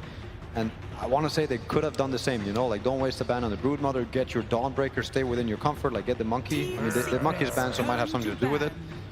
So we're back to the Tundra system, you know, you're gonna have, you have to see how it's gonna develop. This Visage, gonna buy Wraith back, he's gonna take the tier 1 tower, he's gonna live in Secret Jungle, and the Marcy plus the 9 hero and the other support are gonna be missing. They're gonna be in the Fog of War. And they're going to make Secret, you know, think twice about shoving this Visage away from his area. And on the other side of the map, you're going to have Skitter doing the same thing with a Wraith King, or, you know, he probably would have loved the Naga. No, Naga's out. And I really want Secret to try to target these heroes that can achieve that map dominance and force him into a more casual Ursa game, or, you know, these heroes that really cannot apply as much pressure on the map. And also the Visage, I mean, that was the one they lost to, right? I also think it's now Tundra 1 game up. And there's the Mirana ban. It's quite interesting, I think, the Nyx ban, because we haven't mentioned it in game 1, but Tundra lost to Secret where they had Nyx. And Nyx is one of the better heroes at disrupting map movement, right? At finding information himself or finding pickoffs and getting. And, you know, Tundra came into this grand final saying, you know what, actually this Nyx is more annoying than the king of your heroes that has been Leshrac so far. Yeah. So it kind of says a lot about what's going on, you know, Dota-wise. I like that point a lot, too, because a lot of times you can see the Nyx and it's like, oh, he has, like, Carapace is excellent this game, there's all this, but it's actually the scouting, right? It's actually so much about getting the information. Finding out if Neta is alone or if Skitter's alone, and, like, being able, to just get that quick pickoff. Yeah. And now we see, like, even, like, the Beastmaster ban, right? A similar thing they were talking about. It's controlling the map, trying to read things, so really interesting bans coming out from Tundra. Yeah. I like the Secret bans much more this time around the second phase, you know? Like, the first phase is something else, but they're committing to a certain strategy, but the Naga's out, the Mirana's out, the amount of map tools that they get are getting very, very limited already, much more than in game 1. I want to see the Dawnbreaker come out for Secret. I mean, I think that would be a really strong pick. It can crush the Visage. Yes. If you look at what Secret did there was a game when they had this next Dawnbreaker silencer, and I felt like it gives them really strong lanes, so they can kind of beat Tundra at that game. And if they transition into the mid game, they have these global tools that even if Tundra kind of pulls off this outmaneuvering on the map, you have these global tools that are gonna allow you to, you know, even it out. You get the global silence, you get the Dawnbreaker ulti, and I thought it was an interesting approach. Definitely heroes I would like to see Secret look at. Yeah, and we also get Secret as second pick for the. I mean, they won't get the choice in game 3 and in game 5, but now we're going to be able to see how strong the second pick is going to be for them. I think the flex pick again from the Dawn, or finding a hero that can, you know, add this global presence, break this map, but still remain, like, have some things remain flex, like the Leshrac Resolution can play it, and they can keep this till the end. But yeah, I think the second phase bans this time around much better from Secret. Yeah, I like the Luna. That was when I was. yeah, exactly. Like, I think this is thought through. I think the Mirana also, they would have gone for. I think the Naga is a must ban for the rest of the series in second phase, unless they come up with the ultimate way to deal with it. Yeah, Luna, Visage, very strong combo.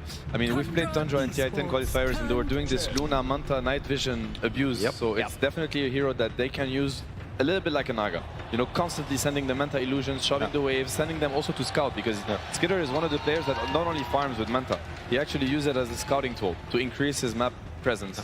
And as we were talking about with the Naga, like how he was using the illusions instead of just going camp to camp to camp. He's cutting the wave, even though it's not efficient. He's getting a little bit more info, especially during nighttime. I mean, they had full vision the whole night. Yeah. Sometimes even just suiciding illusions, just literally to get any type of information. Yep. And, you know, theoretically, there are 2 ways to deal with Tundras, like in a split push style. The CK is one of the heroes that they really enjoy doing that with. Okay, they go for the Phoenix into Chen. It's a great Phoenix game. When do they play the Phoenix? I want to say it's only with Visage they've played it. I think I only saw them play it once, if even that. I don't even know if I saw them play it here. They played it. I've seen Snaking play Phoenix once this tournament, I want to say. I'm pretty sure. So basically, I think Secret, you have 2 approaches. When you play against this split push heavy kind of style, you either match what they want to do, or you know, group up and ball up and try to force them into a 5 versus 5 fight at a pace that they don't really want to get into. And I feel like Chen Lesh is a perfect lineup to push the issue before Tundra kind of gets online with their heroes. You know, think about the Leshrac Bloodstone and the mech timing. It's going to be very close. These heroes play together really well. Chen is going to bring a ton of armor and a ton of buffs on the Slash Truck that are going to kind of help him live through the Tundra burst. And maybe they can just snowball the game, because usually Tundra don't really look at these early timings, and they hope that they get to, you know, get away with their map stuff like they did game 1. If you force this Visage and the CK to fight before they get the shard on Visage Exactly, and the BKB on CK, they might just run into, you know, Leshrac can easily solo kill them. The Phoenix pick, I thought he played this tournament, but I don't see it. I think this is his first Phoenix so far at TI, and it's a classic hero versus Tusk, it's a classic hero versus Chen, and it's super good with the Visage. So I mean, we've seen him play it before. I think it's very cool to see something, you know, be busted out of the finals. It also makes a statement. We're seeing a very different approach from Secret this game. Very different. Remember Chen Bristol back? Remember some Chen Bristol? Yep, that was at TI9? Yep.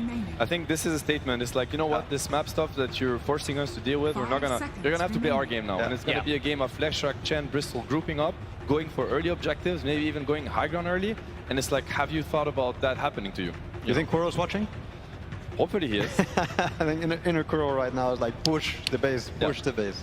It lets them set the tempo even better, because last game they kind of wanted to, but their heroes didn't, especially after lanes, like things just crumbled. This one, it's, like you mentioned. They're going to be able to force them into Roche, force them to fight around towers. Counter the Visage as well, Bristol back, like both on the lane, but also in the game. I also think he doesn't care at all, the CK and the Phoenix early on. I mean, later on it starts changing a bit. I really like Secret's approach so far. Yeah, it's very interesting. I feel like, Dota theory-wise, they have a much better shot this game than the last one, in my opinion.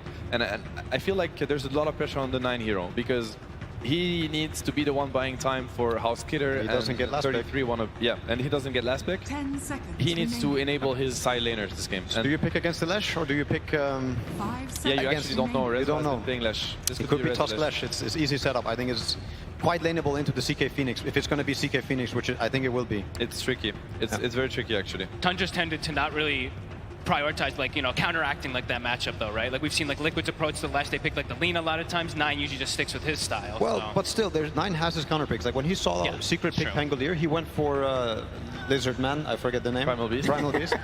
And I think he will take his opportunity to counterpick when he can. Like he really wants, when he saw the Lesh before, they picked the Tusk, knowing that most likely I can get this matchup, and that's the one he likes, So now he has to pick blind, and I think Nisha might have an opening to really punish if he chooses. Let's see what he's going to look at. I mean, we are getting a Puppy Chen in TI finals, which I think is very exciting, by the way. Like, I love it when both teams are getting their bread and butter, because this is where you're going to get kind of the finest Dota out there. Played Dota for 20 years, and you just pick your favorite hero, the one you want to play. Puppy Chen in TI finals. What else do you want to watch, That's what he also picked the Chen out. How many times versus Alliance? Probably many times, I mean, I'm trying to remember the drafts for all 5 games. 10 years later, back at it. And what do they go for? Arc Warden. Okay, that is very interesting. That's quite the pick. Yeah. Quite different. But look, I think Nisha's going to find something, don't you? I don't think he's going to accept the Leshrac mid versus this. I think he's going to choose a hero versus the Arc Warden. What's left? I mean, Pangolier is out. Batrider got banned, so they were already setting up for it. Is this 9's first Arc? Arc Warden is very nice with the Tundra's heroes. It's very nice with their playstyle. It plays a lot like a Naga. It's a hero that's hard to deal with, that can open areas safely, get information. It's an amazing pick for Tundra's lineup. It's good against Lash, but I feel like Secret's lineup is one of the lineup that can make an Arc very scary, right? Like very scared, I mean. But this is not a typical 9 hero, like whatsoever. Like maybe it's similar a bit to the O. Can make an Arc very scary, right? Like very scared, I mean. But this is not a typical 9 hero, like whatsoever. Like maybe it's similar a bit to the OD, who doesn't rotate very much, but almost every 9 hero likes to rotate. Like there's Zeus and there's some other ones. Okay, Morphling. Morphling. Yeah, here we go. Morphling mid most likely into the Arc. Probably expected it to be a pretty good matchup. There it is, and it's going to be a Rezo Leshrac. And they're just kind of sacking this Leshrac a little bit. And because, it's a rough matchup. Leshrac mid against Arc is not fun by any means. But last time he played it, he ended up with Blink, Bloodstone, Hex very early on in the game. And I think if he gets the same type of snowball or same type of game, I think it's going to look incredible. You close the gap versus the Arc. You don't care about the Visage. Like you can also blow him up. I don't know. I like Secret's approach here. I really like it. And I think 9 might regret, not having stayed for a more active hero. But let's see. I don't think anybody's going to help the Visage this game. No, it's I mean, I feel Tundra's Dota. I think it's extremely powerful, but this is probably the first game, the game where I feel the most that they can be very challenged. And they can be crippled. What do you sort of reckon, Fog? You know, Nisha Morph, it's popped off before. Is this a game where we can expect to see Nisha get to a level where he's going to be having the potential to 1v5 in these team fights? He's got good scaling. They got good ways to force team fights. It looks pretty strong. Yeah. I mean, I've said it before also in the last game. I think they do want to keep the ball rolling, Secret, and if they don't, I mean, Tundra's going to run away with it again, and they're going to get to play the map, and it's going to be a very painful slow death for Secret. Yeah, I mean, I think the ball is in Secret's court. They really have to score. Nisha Morph is incredible. Like, he's one of the best morphs out there. He hasn't gotten to play it as much lately, but I think everybody that ever got to face his morph still remembers. He is an incredible morph player. He can make wonders in this game. Let's have a look. We'll find out soon. Surely we'll be able to pop over to Coach, but before we lose your kind of final word, Seb, Secret, how do they bring us back from that loss in game 1? Tempo. Play their heroes to their strength. You know, it's a Bristleback, a Leshrac, a Chen. Thank you very much, Seb. Over to Slacks now. Hello, thank you so much, Owen. I am here with Heen from Team Secret. Heen, rough game 1, as we saw, but what's the strategy here? Just give it to me straight. You know, when in doubt, Chen it out, or what are you guys going for? No, it's just we want to be able to force objectives because it's been very hard to force fights or like catch them. So we're figuring with Chen, our ball is stronger and faster, and we won't get as frustrated trying to catch them or anything. All right, well, thank you. Very informative. Appreciate it. Do you remember what Arc Warden does? It's been a while. Do you feel like you got enough counters to that, and you're going to be okay with that last pick Morphling? I mean, we played against Arc Warden a few times in scrims and maybe even matches. But so, yeah, it was not a complete surprise pick. Hopefully you're ready. I mean, game 1 didn't quite go as we envisioned, so. All right, well, you know what? We are ready to see this thing go all the way. So, ladies and gentlemen, can you please give it up for this man? Give us some energy. And please give it up to our wonderful casters who will bring us in to game number 2. Thank you very much, Slacks. Yes, we're ready to go here with game 2, Secret versus Tundra. Let's see if Secret...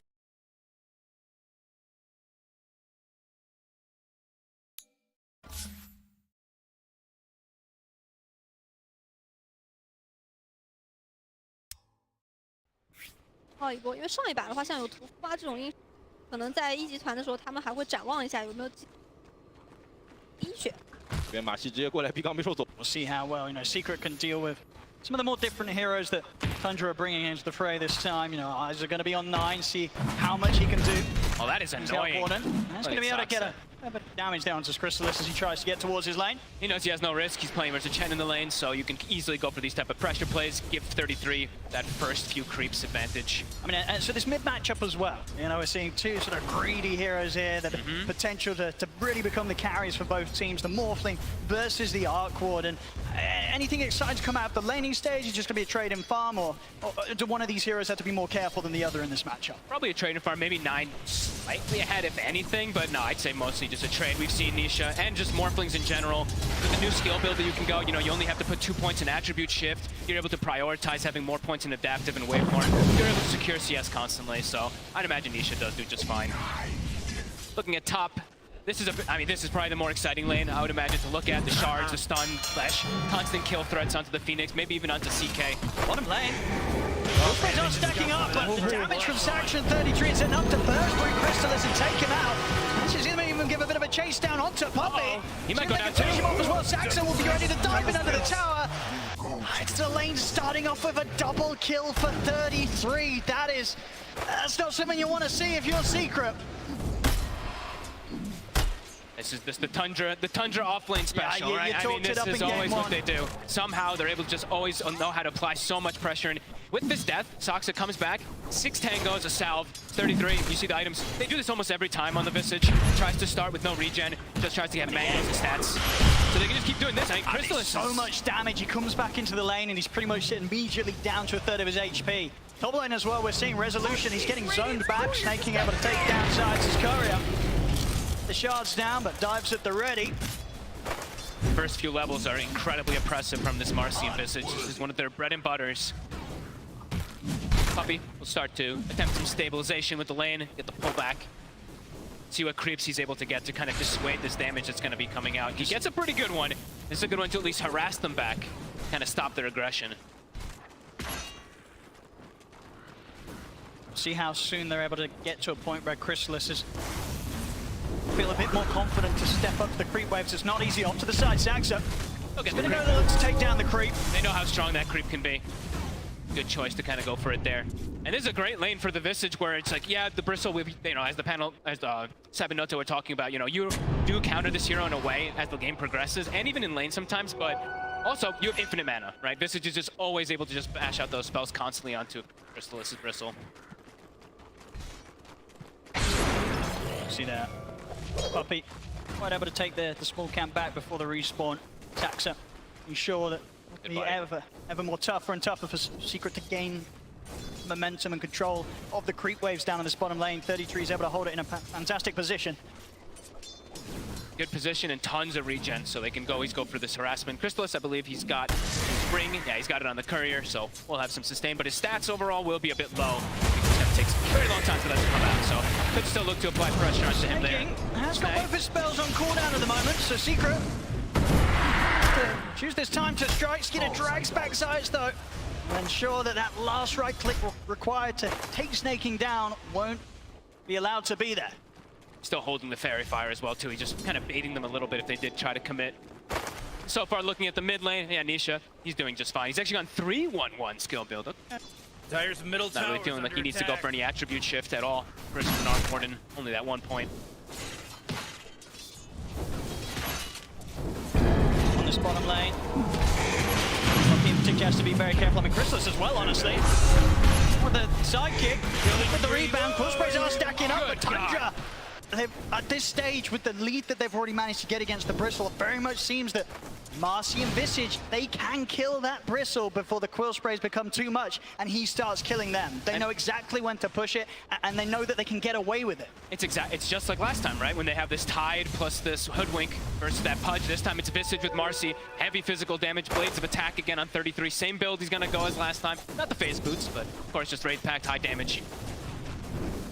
I mean, how do you sort of recover from the state of this bottom lane? It feels like one more death from Crystallis down here, and it's going to be very, very difficult to bring this lane back in Secret's favor. I like that he bought the raindrop. I think that's a good, at least, attempt to be able to, you know, you can get a trade kill probably with those quills that we saw Soxa drop low. Just any type of small stats, any type of small survivability will help. His ring still sitting behind the tower. He actually hasn't brought it out to himself. He won a second. I think the scary thing as well, of course, is from Saxa, you know, having a good start down bottom with the levels that he's going to be getting in on him. You know, the other lanes, they've got to be prepared as well, right? The perfect hero Marcy to have high impact at any part of the map that happens around these tier 1 towers early. They've got to be prepared for Saxa to turn up and turn things around, just like he was doing in game 1 of the bottom lane. Another jump over towards Puppey. It's Puppey and Chrysalis try and stand their ground, but Puppey goes down.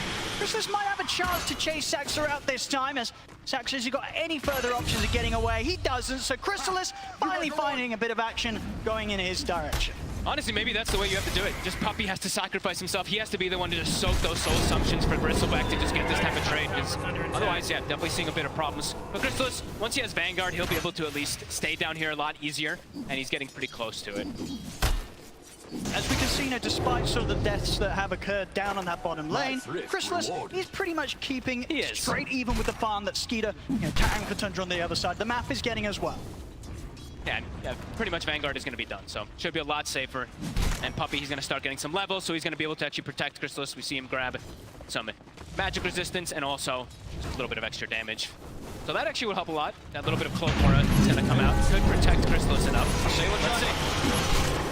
See if Saxa at 33 can get away with this, but now with the levels, indeed, at this stage, it very much feels like it's not going to be nearly as easy as it was for Tundra in the early minutes of this lane to take down the Bristle. Crystallis, as there's been a few deaths here and there, he's got through the rough bit of the lane stage. But Visage level 6 already. That is pretty massive for 33, having it this early on. The Blast is going to be at 2.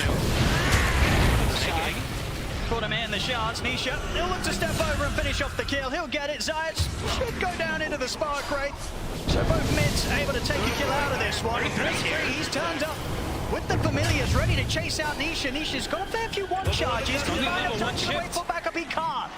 The burst is there from 9. It ends up being a double kill for the mid-arc warden. And they do punish him for having level 1 attribute shift, right? Maxing a waveform, having 2 points in the adaptive. You do see that they're actually able to get that damage come out. And all that is because 33 hits the 6 so fast down bottom. He's able to come in, and of course the timings that are enabled off the back of that is pretty huge already. The completed Midas out onto 9. He's able to get this started very, very early on. Beautiful. As he's going to be making the money. There's every reason to believe that unless Secret can make any moves to find this Arc Warden, 9, he's going to start shooting far, far ahead of anyone else in this game with regards to the farm he'll get. It feels like it could get to these points where maybe the CK pick is kind of this distraction, you know, and this Arc Warden, he's going to try to transition hard into that real carry for his team. Another good thing about the double Midas, as we saw there, you automatically get 2 neutral items. It's actually very nice when you're able to get it this early on the 9. Dire's top tower is under attack. And now they're actually, so look at this, bit of a dynamic change. Yep. They're going to put the Visage mid, have him match up versus that Morphling, and they're going to send the Arc Warden for the time being. See top lane. Trying to go for snaking. They do connect with the stun. Nice play. Secret get in and take him down, and will in fact see Tundra sort of bail out from this top lane. Give a chance for Secret to put some pressure on. Likely with the TPs out, probably not going to be an area of the map that Tundra will look to hold on to. I mean, we did see this, of course, last time round as well, right? Game 1, 9 minutes in, Secret, they get this good timing on the tier 1. Snaking will turn back up. If he's able to do anything on his own, he has to be very cautious. Secret still with 3 members around, looking to pressure on this top lane. So he's just soaking, it looks like. Just trying to soak up any of that bit of experience. But the fact that this has happened twice now, it very much seems that Tundra, as a team, they sort of make the call to not put any resources into holding that tower. Just let it go. They tend to be, that extremely efficient team, as we hear lots of players talk about. Very frustrating to play versus Tundra because they know how to dodge these plays, dodge the aggression, and try to make as little mistakes as possible. Another neutral item, of course. And yeah, giving Soxon now some levels too. So distributing that wealth, top 2 net worth, and the CK Skeeter. He's hero. He jungles just fine. He's going to be able to keep his pace up. Probably look to do what he was doing anyway last time, is still look to connect top, use Phantasm just to farm, kind of acting as this pseudo-Naga Siren. Of course, last game, very much saw that Secret, they never really found that chance to sort of get Crystallis involved. Top play snaking, out with the dive, doesn't matter. Nisha got those final few right clicks chasing him down. We'll get the kill, so things looking good here for Nisha, despite the quick Midas timing on 9. Nisha very much close behind him in farm. And he's got this matchup always as he sucks, so they should get on him. Got anything to rebound out towards? He doesn't. Secret, they hold him in the river.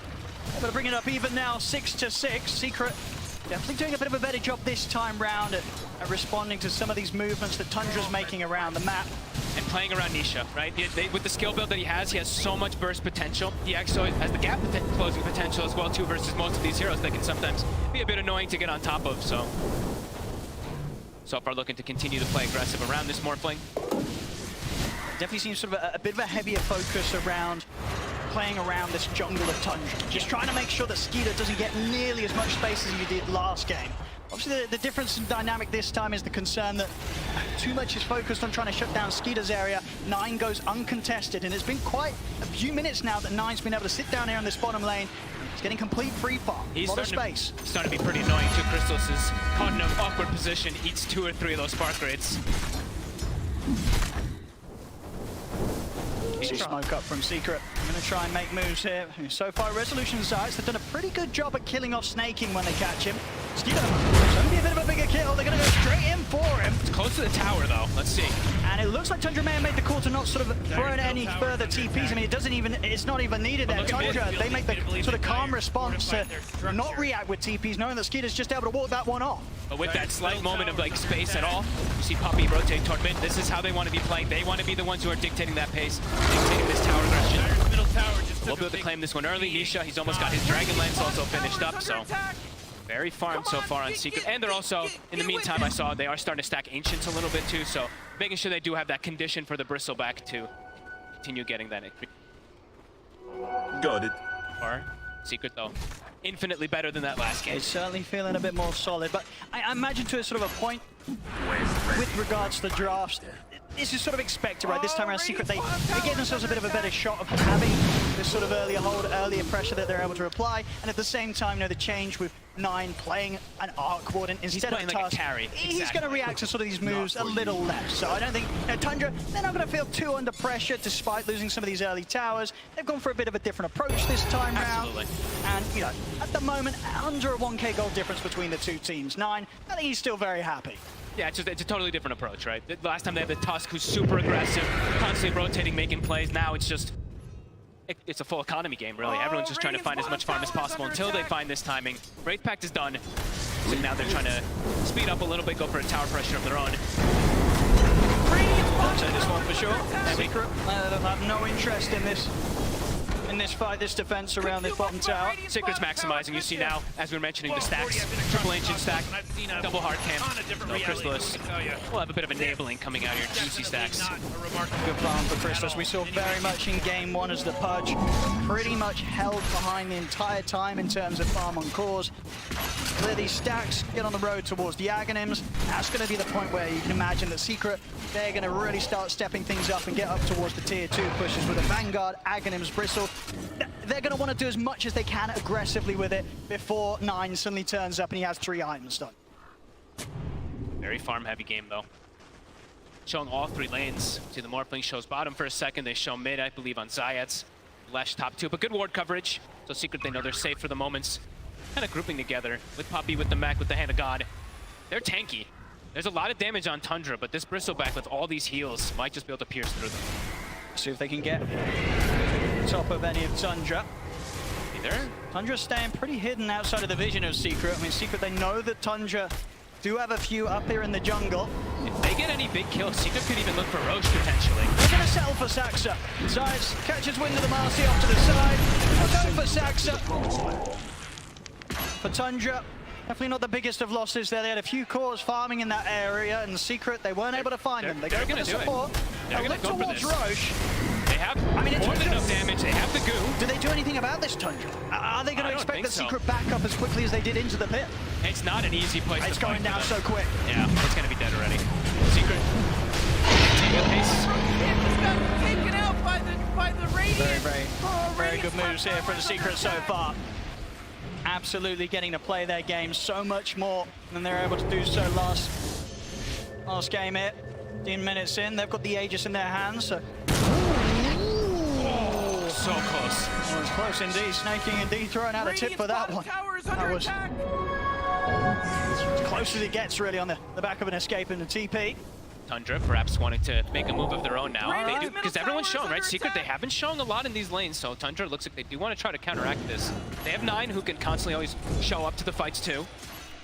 I think for the most part, Tundra know that even though the Secret have that Aegis, it's sort of an Aegis that's going to be used to just continue to allow Nisha to farm safely, and Secret will be a little bit split up, which gives the chance for Tundra to push for towers themselves, and to sort of head straight into these fights, knowing that they'll probably have the numbers advantage at this stage.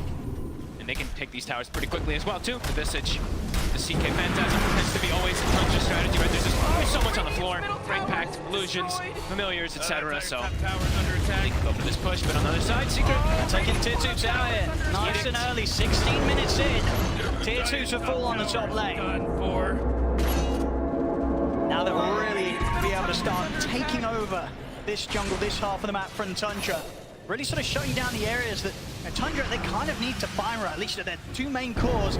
They need space. Mosquito and 9, they want to be soaking up quite a lot of the map to get farm on these 2 carries. Yeah, it feels like it's going to be quite a long time before Tundra just looks for this head-on type of fight. Unless they see, like we said, unless they see Secret completely split up or something like that, it feels like it's going to be quite a farm game coming out from them. Even Saxon now showing mid. He might get punished for this. They got him before. Looks like they're going to go for him again. Find him, Zayats. I don't think they got vision up for a second. Now they do. That's a Asking by side, but too much. Won't be able to jump over towards him in time. There's Saxa going down. Similar wards coming out from Tundra as they did in the last game. So this one, exact same ward, and actually this one not on the high ground this time, but similar kind of purpose to watch any of these movements that are coming out from Secret, because Tundra, as we said, I think this is really going to be pretty emphasis of farm until 9 says, hey guys, I'm ready to show up. And maybe that's going to actually happen sooner than we expect, because I believe the Gleipnir is about to be done. Just a recipe away. That could be the indicator for them to show up. It does add so much potential for this hero. The damage, the control, everything, of course. But allows you to just freely land spark rates and kind of just keep people away from getting on top of you. So let's see if that is when they are going to look to fight. Could be difficult to close that gap onto 9, especially considering the heroes that are drafted around him. A lot of frontline, even sort of from the supports, right? Yes. Snaking, getting in with the Supernova, Saxa throwing himself in as the Marcy, getting in with the rebound. Very much multiple ways that Tundra can set up a team fight to just allow 9 to go to work, with Secret having a really tough time getting on top of it. Honestly thinking about it. It's hard to push for this tower, even with the moments left on the Aegis. Secret very careful about how they look to make the next step.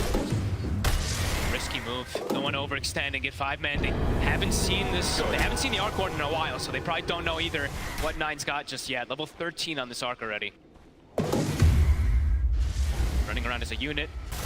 4 heroes together on Secret. Well, it's Chrysalis. Looks like he's got the BKB ready, so it feels like, yeah, Secret, they're just going to keep trying to push the tempo a little bit faster here. Out of blink now on the ledge too for Rezo, so as you mentioned, can be a little bit hard to maybe get to this Arc Warden without just the Morphling getting on him. Now Rezo's got a tool of his own. Okay. And do you very much feel that Secret are on a timer? Like, even though they have this niche Morphling that's going to be able to get to these incredible stages of power in terms of scaling, you still kind of fear the Arc Warden as the moments pass? Fear the high ground for sure. Rezo.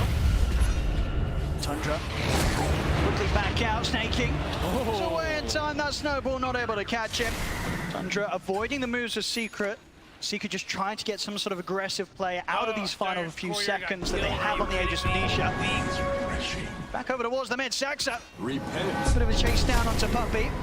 He has got back up on the way. Chrysalis heading over to help out, and Tundra won't try and poke up into the triangle of Secret quite yet. Mosquito at the front. He's actually going to go for Puppey. So Chrysalis now. Chrysalis starts to try and push back Tundra. Nisha coming. Starting from the side there. Look at the snowball over towards Mosquito. Saxa's in with the rebound. Still up to Nisha. Nisha starting to try and shit. That's gone. He's got Aegis though. He's going to be back for round 2. Chrysalis charges in with the BKB. Over towards the Phoenix Mistake. He's able to get the Supernova off. Secret, they've got to back away from the ultimate for now. As 9 turns up with the Tempest double. No longer an easy fight for Secret to charge into. Zayas, he's trying to find some sort of angle from the side. Tundra, here's a full 5-man. They'll look towards Snaky, but the dives back up. They get the stun. Control, holds the Skeeter. Skeeter turns. With the stun himself, his life stealing back up. It's not enough though. Skeeter goes down. Secret able to get 1 kill out of this, maybe more. Chrysalis trying to lead the charge. Secret, they want to get something else out of this. Tundra, Thatcher in the trees, quick juke off to the side, back under the tier 2, he'll be fine. But Secret, they force a fight there around the expiring Aegis of Nisha. They get Skeeter, and with that in mind, they'll be able to get themselves straight onto Tundra's half of the map and continue to grow this lead. Perfectly rallied, right? Rallied on Puppey. That's got to be the name of the game. He's got the Blast, he's got the mech, he's got all these auras. We see the ice armor coming into play. Chrysalis had no fear. He pops BKB and he just starts charging right through everybody. And then they nicely kite and play around that Supernova beautifully. Tundra maybe going a little bit too hard going into this Secret lineup when there still is that Aegis. So 10 seconds until it was going to go down. Yeah, it was a very clean reset as well there for Secret. As soon as the Supernova comes out, they're able to sort of back off. And you can see, from Tundra, they still commit into this. They very much feel that they've got the strength to do so with the 5 of them. Wasn't quite the case. Losing Skeeter here to what was a very patient Zayas, just keeping himself held to the side, looking for that opportunity to open things up onto Tundra from maybe an angle that they weren't quite ready to sort of expect that entrance from the toss from. Back in action, we're talking about the toss, Zayas. In with a jump, they locked out Snaking, Skeeter looks to turn, but the blinding control out, but Skeeter trapped on the low ground, stand his ground, and Tundra the twins coming out, take out the 2 of them. It's a double kill for 9. Oh my, Saxa gets the 2-man rebound and they get the chain stun from the birds. I mean, man. This time around, very much a case of Secret kind of making the move into committing for the fight, but not having what it took there to sort of take Skeeter down at the same speed they're able to do back mid. Tundra able to turn. And immediately off the back of taking down those 2 cores, they'll take the tier 1 tower. And closing that lead that Secret were building is back down to sort of straight even here on the goal. It's so much sustain that comes out really from Tundra's draft too. Their Vlads, their sidekick, everything coming to play. I mean, look at Skeeter. I mean, watch his HP. I think a couple of nice armlet toggles there as well for Skeeter, very much keeping him fully in action. Between that and the heals, there's just too much. They couldn't kill the CK this time round. Not rallied around Puppey. You know, they have to be a little bit careful when they don't have all these auras that are making them that much tankier. Tundra's damage is pretty insane. Yep. And when they go for those plays and Nine's just able to sort of sit back at a distance, it's concerning. You know, 2 kills for 9. And now they also have an AC, so starting to build up these auras to even counteract and play against this Chen, but also protect versus this big damage that comes out from the Bristle and that Morph. 33 is quite large. Yeah, and we see with 9 next time queued up is going to be the Blink Dagger, so it'll be even harder for Secret to get that jump onto him. We see any sort of snowball or hero running up at this Arc Warden. 9, he's going to be able to blink back, reposition, and allow the rest of his team to sort of be there in between him and Secret. I love this type of build. Eventually, you can always build into like these overwhelming blinks and whatnot on Arc Warden, and then you have these double blinks and all this aggression you can do too. It's very oppressive as Tundra.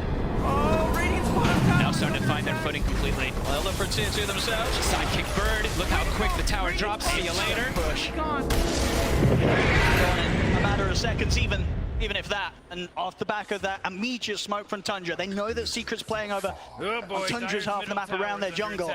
They're feeling incredibly strong with this newfound AC on 33. This is a tough time for Secret to take a fight. They also disassemble to the The Tempest totally starts things off with the glide, but then grab back Zayat. Secret, they've got to run. I mean, that's also really cool that he can do with the blink too. Right now, he has an initiator. They don't need to actually rely on the Marcy being the one to jump in. He just blinks in and gets a Gleipnir initiation.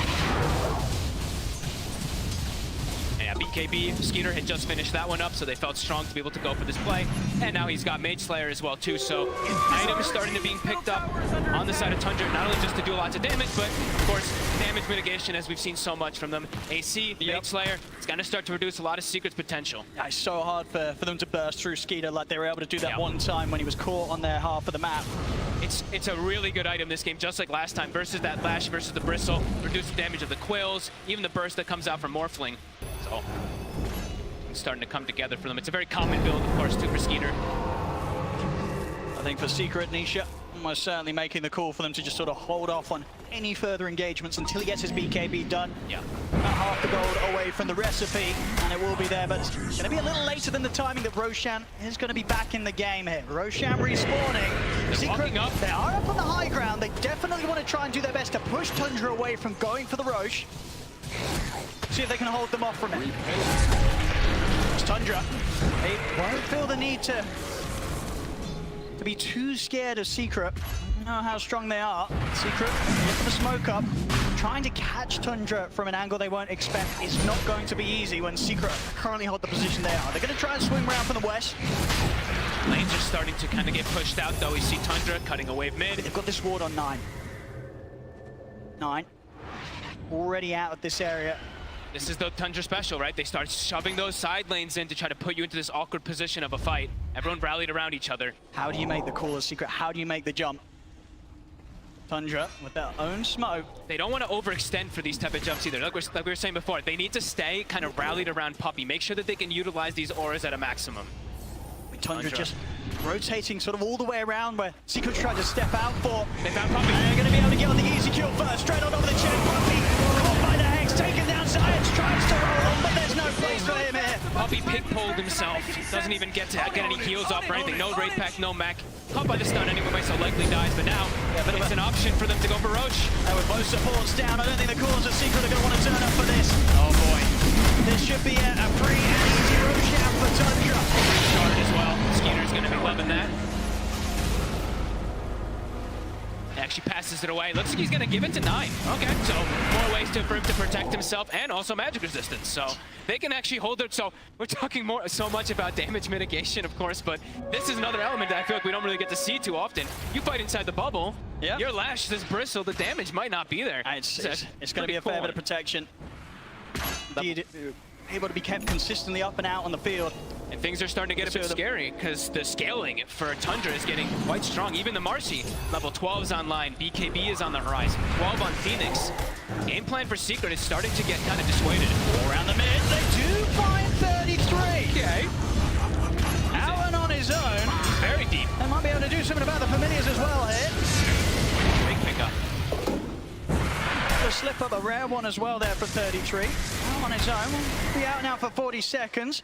Can they turn it into more? Is there something they can do with this one? Yeah, they have to push out this bottom lane. Top is being dealt with Puppey, but do they have an opportunity to go for anything here? Sax is very close to his BKB. Ready once again, you know, Tundra support, so many games where their supports just turn into additional cores. Also as a Marcy, very much sort of the direction that Saxon will go as the minutes pass. Skeeter, so having his Blink Dagger done, may have killed 33, but it definitely feels like there's not a whole lot they can do with that. They're looking towards Nine's Tempest double at the top. See if they can sort of burst through that, get a bit of extra gold for themselves. They will, they'll take it down. Have to go for the top play, because if you looked at the side lanes, mid lane, Phantasm was pushing it, bottom, Phantasm Illusion was also pushing it, so it's a typical Tundra trying to shove those lanes down, and now they see this, they see them split up. So Tundra, they're looking to strike. Full axe on Crystallis.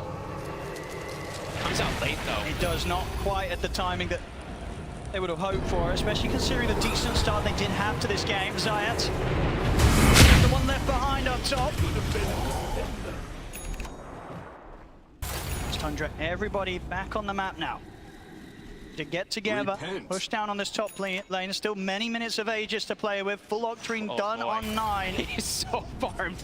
6,000 ahead of his My counterpart. goodness, and there's going to be no catching up in terms of farm unless Secret are able to find these fights where Niche is able to pop off, get the kills, somehow take down this Arc Ward, and it's going to be a lot of money if they're able to do so.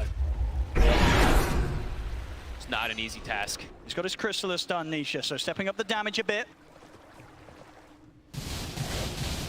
See how explosive he will be if he's able to get in the center of the fight with the waveform, stand his ground between the BKB and the Manta that he has. He's going to need as much. I feel like it's really appropriate that he's going this. I feel like they're really just going to need all the physical damage as possible, because as we were saying, you know, they just have so many different ways to mitigate that magic damage that they always tend to do, especially with that Arc-Warded bubble as well too. So yeah, straight physical damage, go waveform attack target, and with that, with the goo as well too, could be dealing a lot of damage, but so far Tundra, they've started to really just take over this map. 5k lead, 4 to 5k. I mean, nowhere near as terrifying as the numbers were showing at this moment in the game in game 1. Still, very much feel that one more fight, if the next fight crumbles for Secret, that number, that lead's going to triple. Secret, they cannot afford to lose another team fight here against Tundra. At the moment, very much seems like they're opting to wait out the Aegis the Skeeter has. Not looking to head straight into anything for this final minute. Skeeter has that second life. Again, pop those Phantasm to send out to all these side lanes. Bottom is being pushed, but immediately 9 goes down. So again, sticking together, Tundra, and able to find a freebie. There will indeed Giants. I mean, anyone that they catch with the farm that Skeeter has, and now they're completely destroyed. High ground. They've got drums for the bird. They've got the sidekick we're going to see on the bird too. Look at the speed. Look how fast it drives. It's going quickly. Mortification is there from Secret. They've got the Rezo. They've got Shard on Rezo, so he's going to be able to slow it down a little bit with each hit stunts. See if Nisha can do anything here as he's ready to TP over. Help out with the defense. Oh, this is dirty. Look at these birds. Birds with magnetic field magic resistance. The attack. I mean, they're so strong. They are huge annoyance to deal with here for Secret. We'll go for the resummon. 33. It's low, but he's still got 20 seconds or so left on the Aegis. He's going back on. Skeeter's catching the turn with the root. Skeeter focuses in. Helping him going down. But those final few seconds of the Aegis, he's ready for round 2. Saxa, he'll charge him with the unleash of the BKB. Quickly turning towards him with his right clicks. They'll put an end to the Marcy's life. Saxa to fall. Grab now on Chrysalis. Skeeter of 33 there. Back in on top of the bristle. They take him down. Nisha popping the BKB. Using the retreat time behind us. Skeeter, he's in straight away. Breaks up into the high ground. They've got the lockdown over towards Nisha. Waiting for back up in time. Nisha gets away. Double buyback from Secret. They're putting everything into this defense. But Skeeter's able to get a far over towards Resolution. It doesn't matter though. Skeeter goes down. Secret with the 2 buybacks. They'll be able to hold and push Tundra back. Nisha able to stand his ground there. Look at the damage done. 9,000 damage from the Morphin. The buybacks coming perfectly. A defense for sure here from Secret. But they'll want more. They got to push forward for sure. Crystal is spending up for that one. See up to the side, Zayat got the catch there. The gap control onto Snaking. Snaking popped the supernova, but Chrysalis is in. And he's ready to help take the egg down. Secret. They'll find another down bottom. Rezo, he's got his eyes on 9. Stun has already been used, and he's out in time. 9 able to get away before Nisha's able to put a stop to him. They'll still clean up the Tempest double. A Secret, with this sort of pushback, they're able to bring in the mid lane, bring in the bottom lane, and we get the creep waves back under sort of their momentum, and they may just be able to take some tier 2s away from Tundra here, close the gap, close the lead that Tundra's had for sort of the last 15 minutes. Yeah, this time it's Tundra fueling themselves a little bit too much in that fight, just getting counteracted from those buybacks. The damage, this time Rezo's able to hold his ground. I mean, we're very much seeing it. You know, you get given sort of any window from Tundra, you have to take full opportunity of it. Immediate smoke. Exactly what Secret's doing. Yep, they got to smoke, sweep the map. They still have some heroes dead. Ult's on cooldown. Try to get as much as you can out of them. Yeah, they've got to keep their foot slammed down on the pedal. Hit Rezo. The 533 off to the side. Off to himself for now, but they're surrounding, and he's got nobody else in the area. So 33 will go down. Secret. They continue to play it hard and fast, fighting back. Big at place. Tundra. A huge place, really. Those buybacks are really coming into play. 33 even he accepts that he had the Aeon disc locked. He's like, no one's coming to help me. A Secret find their way back into this game. Nisha, he's massive now. Level 20 about to be taken. Also, Daedalus is finished. Big damage to come out for this Morph. He's going to be able to focus fire these targets a little bit better. I mean, it was seen, as I say, so many times before. Nisha on the Morphling. This is the hero. You want to have him in on this sort of position. He can absolutely carry any sort of game to the later stages when he's on his Morphling. To top lane. So of course now done. Rezo on 9. He's very deep in the Hex. Look at the opening Hex. And Rezo is going to be able to get anything off. He's not. Phantasm's out. An overwhelming amount of damage there from Skeeter and the Phantasm. That's the Hex reveal. He had no idea that was going to come. Usually you'd be able to maybe play around with the pounce coming in or the rebound coming in from Marcy with the BKB, but did not expect that Hex from the tree lines. Roche, it'll be a long spawn, 2 minutes. Zayat's ending under a ward here. Very careful how far up he is. I mean, Secret are absolutely going to want to do their best to keep tabs of when Tundra head into the pit. They want to get out there. They'll want to contest them. They do not want Tundra getting this next Roshan. Nice play from Nisha. The illusions down bottom, we see them cutting the wave. So making sure that they always deal with those lanes. It seems like it's always like the most important thing when you're playing versus Tundra. Keep that lane equilibrium. Will be addressed immediately. 9 shows up. We're going to just keep peeping into the pit. That's going to be that next big thing, 90 seconds. Yeah, it really is. See if Secret can set up in a fashion to make sure that they are ready to take this fight around this area. Important to look at these buyback statuses at the moment, too. So. Oh. Uh-oh. Simply sort of maybe just a hotkey issue or something. That's going to be fixed by a quick reset here for Snaking. Very much, yeah, the moment that we're going to see them leading towards now. He's back in. Let's see if he can use his courier now. Quick check. Look at lane positioning at the moment, though. Secret have to try to fix their lanes a little bit. They do have this Harpy creep. They need to perhaps try to cut things, but the moment Tundra have lanes in a very good position. Let's have a look. Phantasm is up in a moment as well, too, so they're going to be able to keep going for this shove play. And yeah, Roche constantly going to be getting scouted. And the important thing is, too, Secret doesn't know about that deep ward down south. The one that was scouting side support, that's a very sneaky one that has not been seen. Oh. It's not a good sign. Uh-oh. His courier's bugged. Let's see if there's going to be a hopefully simple solution to this. A standard unlucky. You can say so. Yeah, unlucky. And that Nisha smile. See if we get this sorted. Bit of a, you know, not really something you can play on with.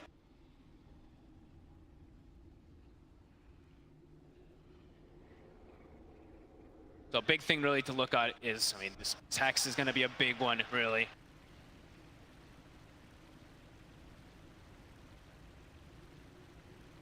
Looks like we're just getting this checked out now on the stage. Should be enough fix. I mean, not something I could say I've run into before, right? I've had it with neutral items sometimes when you're trying to take it with wars and smoke. Doesn't have a neutral there.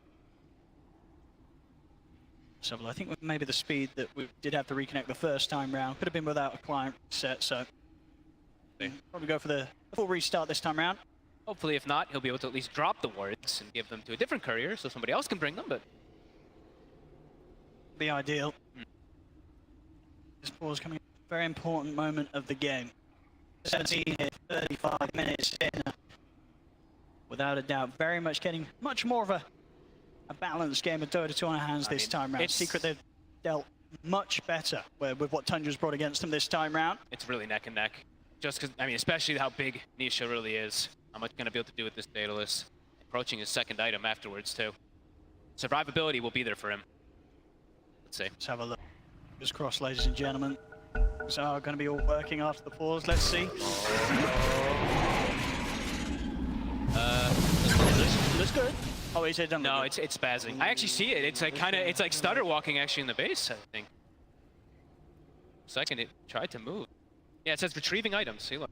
Click on snake items. On the actual courier, it's above. Okay, now we're giving it another try. Usually he tries to pull it from... Well, he dropped it. There we go. Looks like we're good to go. A little bit of, a way to break out of it. A bit of a soft lock that was there on the courier, but it's all good. We're all good. I think we all needed that. You know, a little bit of a reset. Okay, let's get back into it. So, that was always a bit of a concerning position, but we're all good. We're all good. It has been fixed. See if it shouldn't be an issue down the line. Maybe the courier was just sort of stuck or something, but it's good. It's all good. We're back on. And around, of course, the focus. Next up for both teams going to be this Roshan. Still a minute until it's going to respawn. Wow, Nisha already. All satanic. Yeah, has it. He's getting the items, Nisha. He's getting the items to be able to do this. And still, obviously, a huge gap in net worth between him and the Arcor. That's what going to be expected up to a certain point at this stage, especially with the amount of freedom he had. And of course, 4-0-5 across the map. They're only opening. This is big damage. If Nisha has a chance, but it has the information drop. I'm going to cross dice. Look for more seven. They're beating him down. Take them off.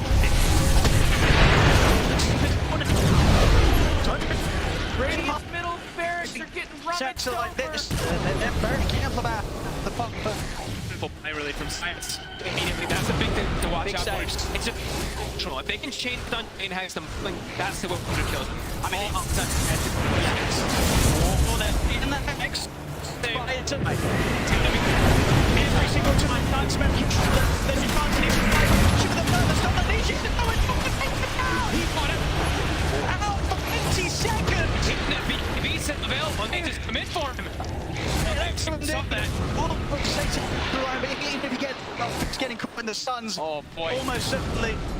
I mean, Roach now for the tick. I shall get perfect time for Tundra. They head over to the pit with no shot, no shots. Nothing that Secret could there. This is going to be a free Roach. And Science, he's purposely trying to nature out in case man doesn't cool that. See the Viper coming in. And yeah, he just cheats for a shot. Pressure should do this up. Let's see if he does opt to somebody very else. close to the late team as well. So the open have the potential to queue. They have this right? He's not the opening him the rebound as well. With it, they take him down before the come and end opportunities there. He's out, but he does have one himself. Still at 10 seconds. They're straight down. If they take out their own, to get them Chrysalis. They're just going to get active on a drag.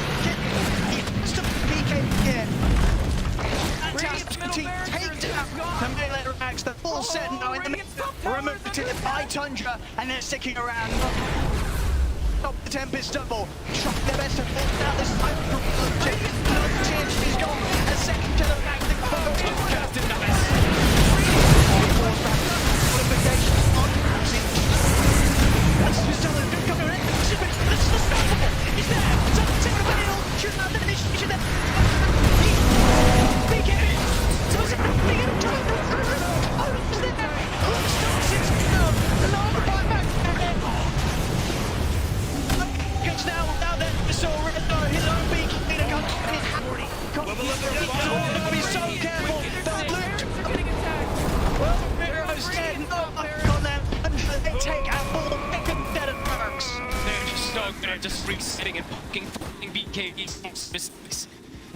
perfect opportunity. they're not going back anywhere. No, Snaky still has no pressure charge. Couldn't even touch the egg in that last. What a mess.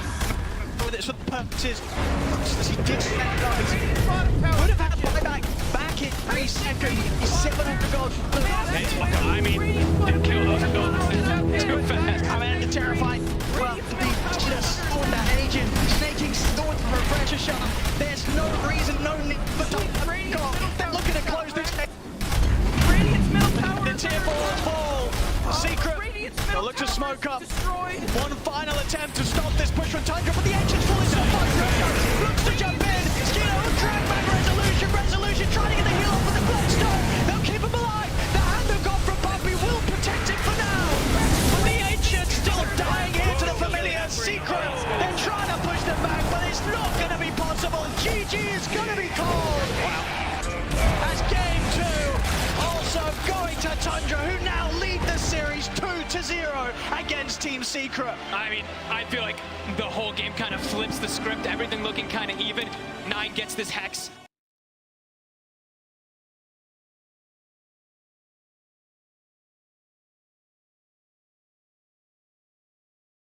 The script, everything looking kind of even. 9 gets this Hex. Immediately the game just becomes fully in their favor. A couple pickoffs here and there, the way they can poke and prod, force BKBs, reinitiate, re-go. Beautiful to watch. Tundra just continue to be on another level in these team fights. Yeah, they really do. I mean, in regards from game 1 to game 2, definite sort Much of improvements overall from Secret, but still, just the way that Tundra are able to shut these games down. And even to the point as well, with their draft, we knew that the win was going to come in a bit of a different fashion regardless from what they did in game 1. And, you know, the fact at the end of the day is that 9 on the Arc Warden. What a beast. 8-0-9. Secret, they were just never able to catch him, Fog. No, he kept the distance, he was like the initiator half the times too. It felt like he did it. Pretty much everything for this team. Catching the split push, etc. Remarkable game from Tundra. Well, as we said, a bit of an improvement maybe from game 1 to game 2, but it really feels like Secret, they've got to step it up so much more to have any sort of chance of stopping Tundra in their tracks, as Tundra now leading the series 2-0, just 1 win away from taking the championship. Thank you very much, Odie, Pixel and Fogged. Welcome back to our panel.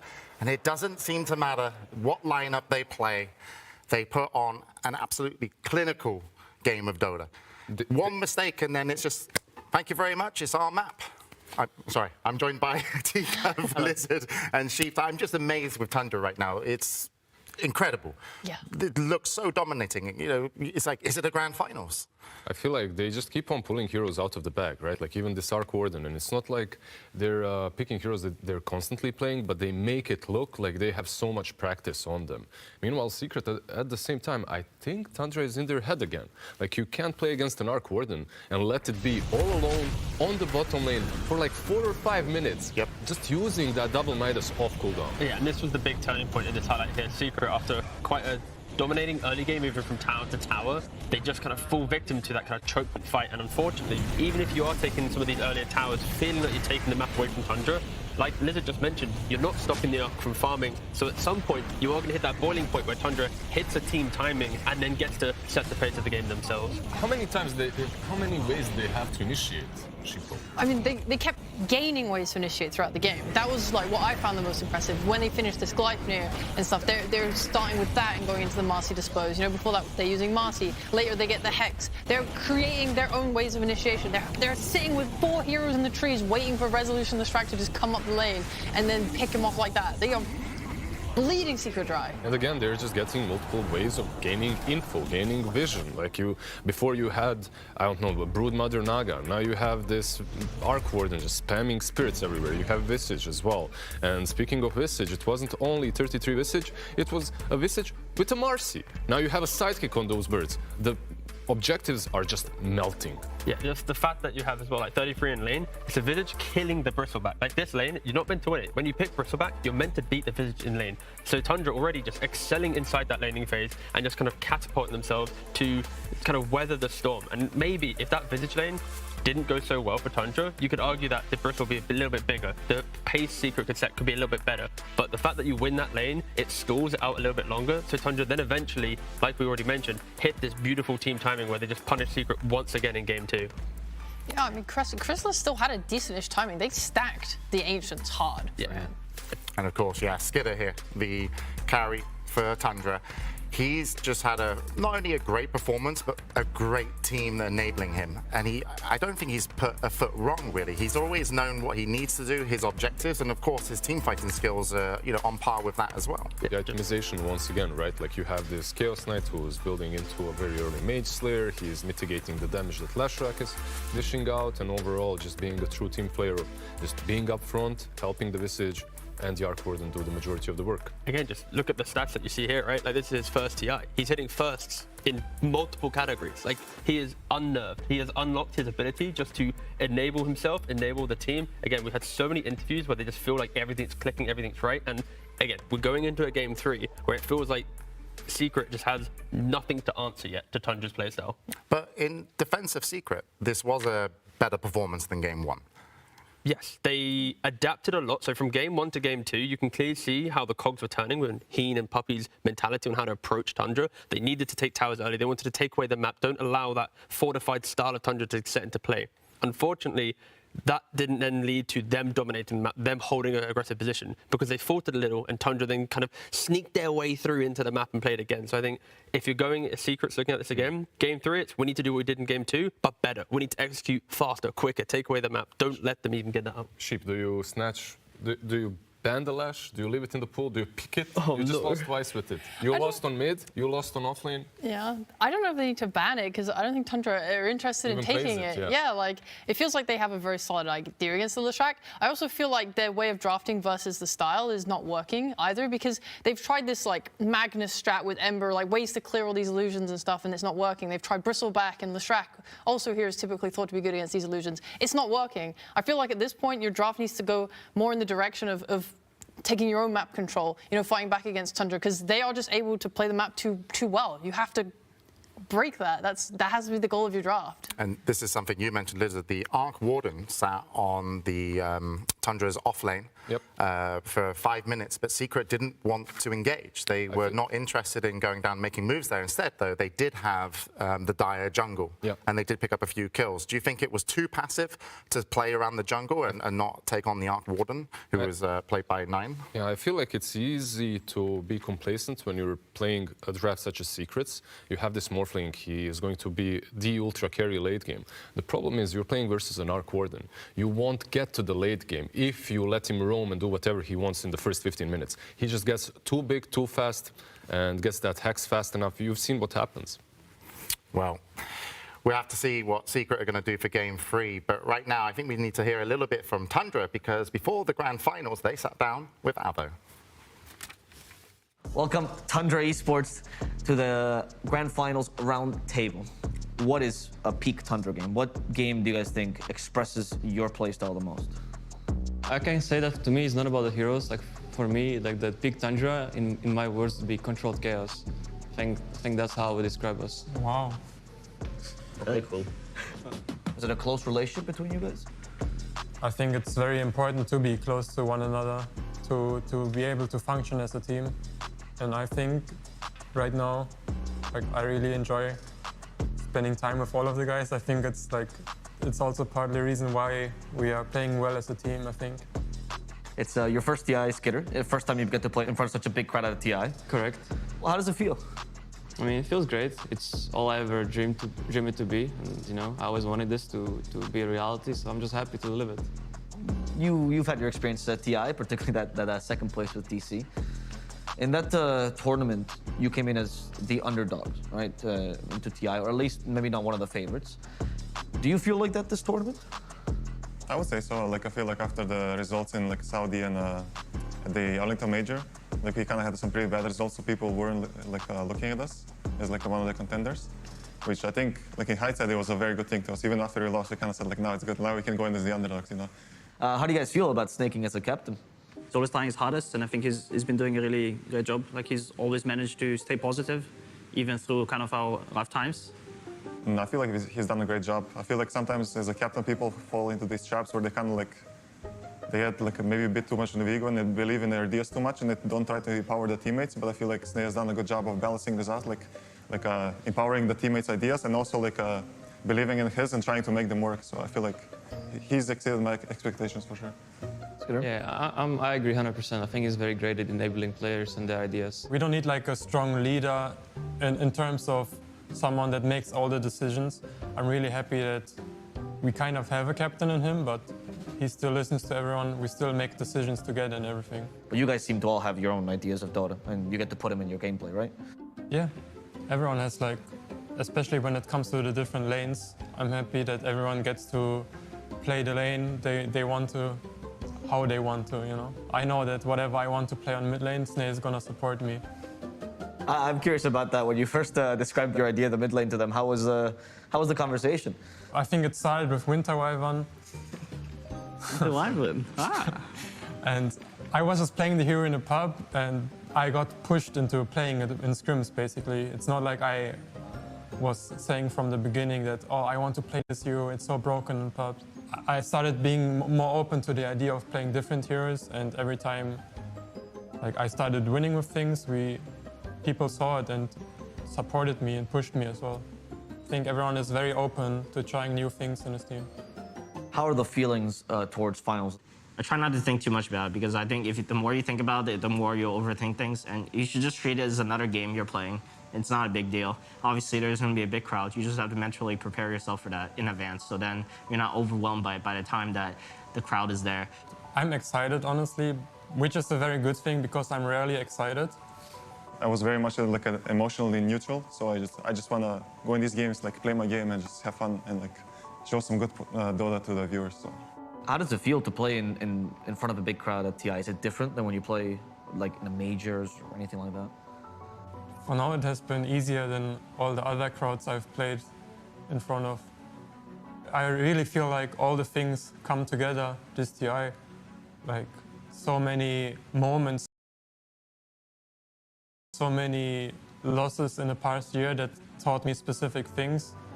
I use them now to win. I'm just excited that I've been playing this game for like 15 years now, or Dota 1 and Dota 2 combined, and I finally get the opportunity to play on this arena and get the grand finals. It's been a dream of mine for many years, and I'm just happy and grateful that I was able to accomplish it.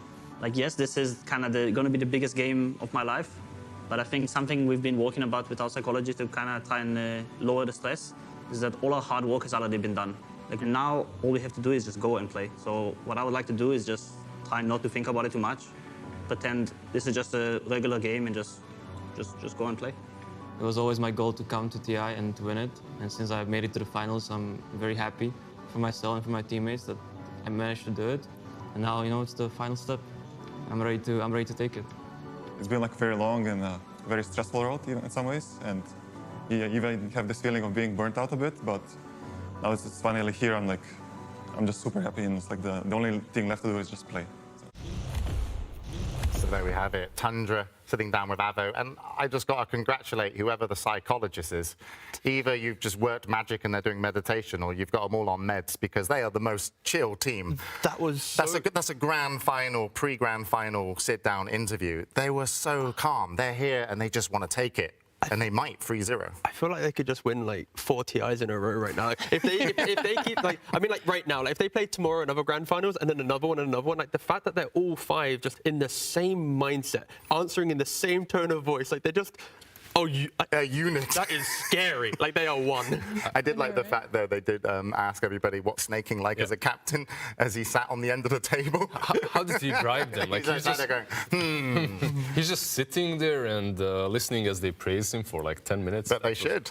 I mean, they made it to the grand finals, and you know he's very chill. And 15 years of Dota, from Dota 1 to Dota 2, and we can take a look here at some of the win rates versus Puppey, and there is snaking. He's positive. Exactly. This is the most important thing. So the other day I was looking at snaking win rate versus Puppey, and I saw Noxel starting to tweet about it. So I went onto that Dota, looked a bit deeper, and yeah, it's basically there's only 4 players who've ever got a 50% win rate, positive, against Puppey. Only 4 players. Everyone else is sub 50%. So snaking today, with his victory, yesterday, bumped him up to put over 50, drawing with RK. Now he's winning the 2 games currently. He's now 51.8. If he wins the next game in this grand finals, he'll then leapfrog Bulldog and be 2nd place. Again, it is insane. But with what number?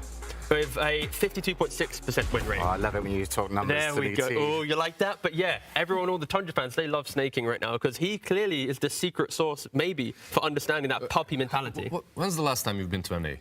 Tell the truth. Last time? Tell the truth. What's this NA copium over here? What?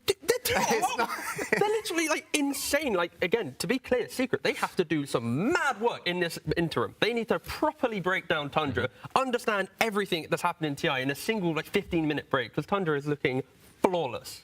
I don't know how you're meant to do it in time. I actually genuinely, they've tried 3-4 different strats and this was meant to be their idea. We're bringing in the Chen. We need something to take objectives. We need towers. They took that Roche in 14 minutes. They were doing everything right, and they still crumbled. Their strats were just not up to par with Tundra. And it's not just the heroes, right? If you look at the players, it's in the first 2 games, they literally switched up the roles. You had Crystallis playing a carry, then he was literally the offlane Bristleback. It wasn't some Midas Aghanim's rushing Bristleback. No, that was Vanguard BKB. He's just going to stand in front.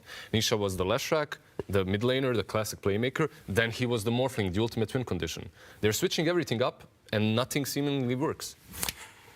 If they have to focus on one particular thing to improve, draft, map control, team fight, in terms of draft or the team fight, because they can obviously team fight, but they just seem to be just outmastered a little bit. But what's the one thing that you would want Secret to kind of really have a conversation about in those 15 minutes between game 2 and where we're going in game 3? Would you like to take it? I think you just reset it, right? Okay. But you've got to change something. You need a reset, but it's... maybe it is just draft. I've seen a lot of success on the Rezo, Crystallis, Dawnbreaker. That's not getting banned in first phase. Maybe that's something to explore as a strat. It's something that lets them fight globally and often, it covers a lot of your heroes. This heal might let them turn the fights around. I'd lean more on conviction. When you take an area of the map, they want to be able to play there.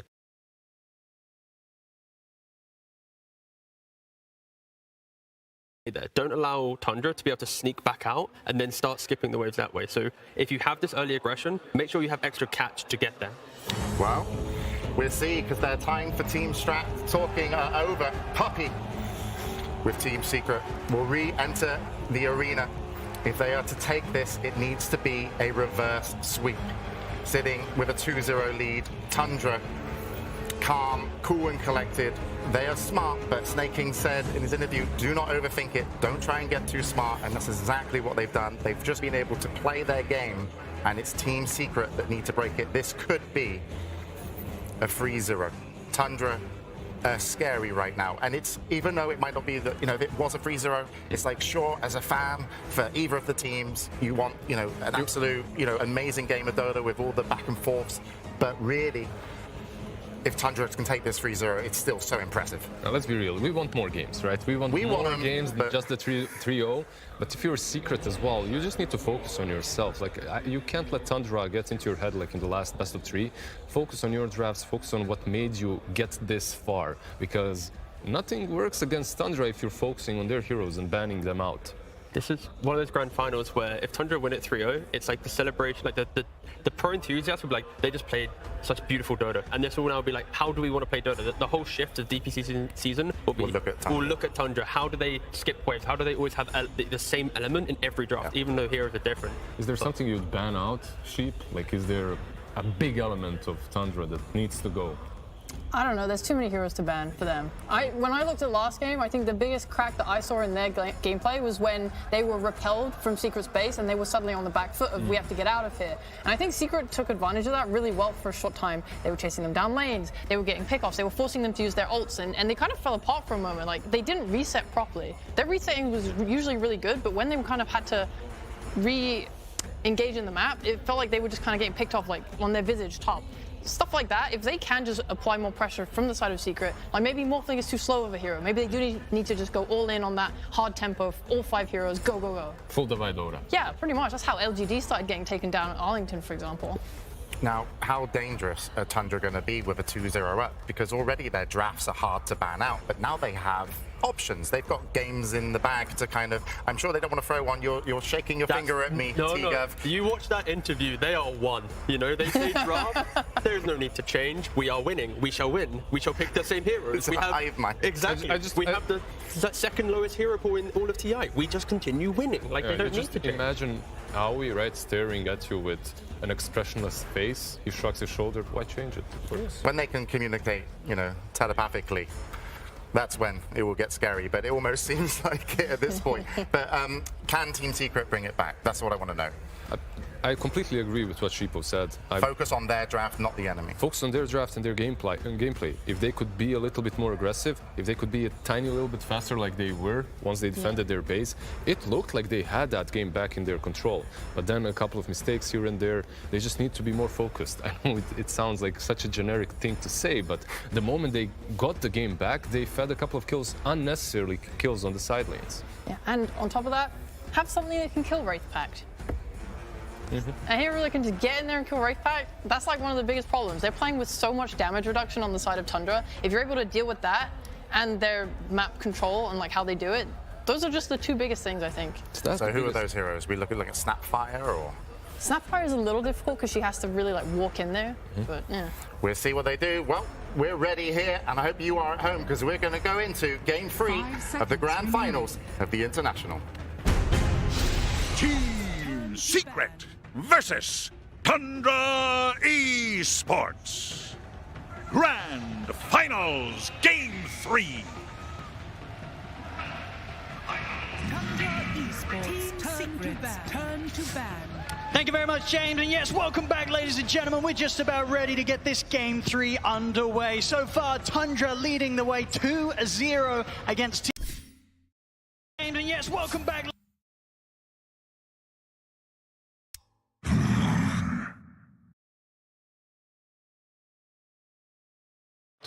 To break Tundra, but Poppy would be one of them, right? I mean, Poppy, Heen, they have so much experience. Of course they can. Of course they can. I want to believe they can. You know, I want more games and Entire team, of course they can. I want to believe too. The copium tank is pretty low right now. It's running very low. I think Orange player was feeling it last game. I really think for Secret they need to commit. They need to push it to the limit. You know, I think Nisha was having an incredible game. I don't think they missed a few moments last game that could have turned into. It could have made the game look a lot more doable for them, but you also see the power of Tundra. Like, they have some ideas. They seem to be on top of their heroes, like the combinations, the Arc Warden with the Visage too. We haven't seen this before. Yeah, and now we're at least seeing Secret get their Marcy hero. So I don't know. I mean, I'm starting to have a hard time believing that Tundra can be broken. I mean, there's one thing maybe we haven't seen as much in this Grand Finals from Secret. Full-on lane dominance. You know, Marcy could kind of draw the, lead the direction, lead the back into crushing 3 lanes, and maybe Tundra just doesn't come online. You know, we net up 33 play Brood against Secret in the upper bracket finals, and that's probably one of the worst start he ever had in the in the entire tournament, and that's what Secret. And yeah, they can do that. So it could be one route.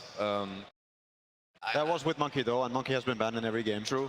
They are setting up for it. This Bristleback also, I mean, I don't know. It's like Tundra knows their heroes so well, and I feel like they had counterpicked the lane in last game, and yet it didn't work. But you know, I feel like they banned the Monkey maybe to threaten the Brood, but Secret still let the Brood in, and they decided to ban the Tusk instead. So I think now it's like, Tundra, do you still dare to Brood? Like, you want to test our ability to counter Brood once again? And Tundra is like, no, let's keep it open, and let's decide a little bit later what 33 is going to be playing. Yeah, he has options, right? Yeah. It's like they're just going to save him for later on. He'll have a bunch of cool options. And you're going to be forced now, when you see this, they're going to have to ban the Naga Siren. They're still going to have to take the same initiative they did the last time. They're still going to stick with the Lesh. I don't think it's wrong for them to stick with the Lesh. I think Lesh had tons of openings in both games. Solution was playing it really well, and it opened up this Morph pick, but they were second pick. I mean, I think this game's going to be really hard also because it's drafting order. Like, it's extra tough for Secret to figure out what they want to do, because they can't keep it open till the end. It'll be fine. They might go back for the Dawnbreaker. I mean, we haven't seen them. It's been ignored the whole series so far. But I also think rightfully so. But I don't know what Secret are going to do with first pick here, like for the next phase. Woo, Radiant team. Yeah, we have to really look at the bans, and they have to coerce them again into something that is going to lead into good things for them. Yeah. Meta's having a field day right now, you know? Like the Brood is still in, Tide is getting banned. I think, Secret need to pull out some aces. Yeah, there's a lot of things to keep track of, but to be fair, probably their best bet is to build on what they want to do and only counter what's going to get in the way. So if they believe that this Naga is going to stop what they want to do, then sure, ban it. Else you might as well play against it. Obviously, it is scary to play against Tundra's best heroes, but at this point, it feels like all they have is best heroes. Yes. So you might as well. Yep. Always a substitute, right? Like, as we saw, we saw a lot of times a bunch of different heroes for 9, but then, I mean, we were all sitting there and we're like, wow, this magnetic field, this Arc Warden just buffing everyone up, making them like immune to damage. It's something you pulled out of left field. That was nasty. I mean, I wonder if the statistics, there are probably some stats for the damage reduction that teams have pulled off, like between Wraith Pact and Smash with the pipes. And the pipes and stuff. And I feel like they must now be up there, right? Especially with the Arc Shard. You really got to pick a hero. You got 10 seconds Mage Slayer left. as well, too, right? Like, it seems like they always just have layers and layers and layers of it, which, I mean, you guys are very familiar with, of course. Yeah, I love myself some damage reduction. Spectre, nice. Yeah. Good times. Stampede. IO. I mean, we'll see. I think Secret is debating whether or not they want to target the Naga. They're probably, because theoretically you could consider that, you've got yourself a Leshrac against the Naga or Leshrac against the Slark, which are the very popular Skitty heroes. Yeah. Maybe Nakes should take higher priority, for instance. Look at matchup to matchup. Yeah.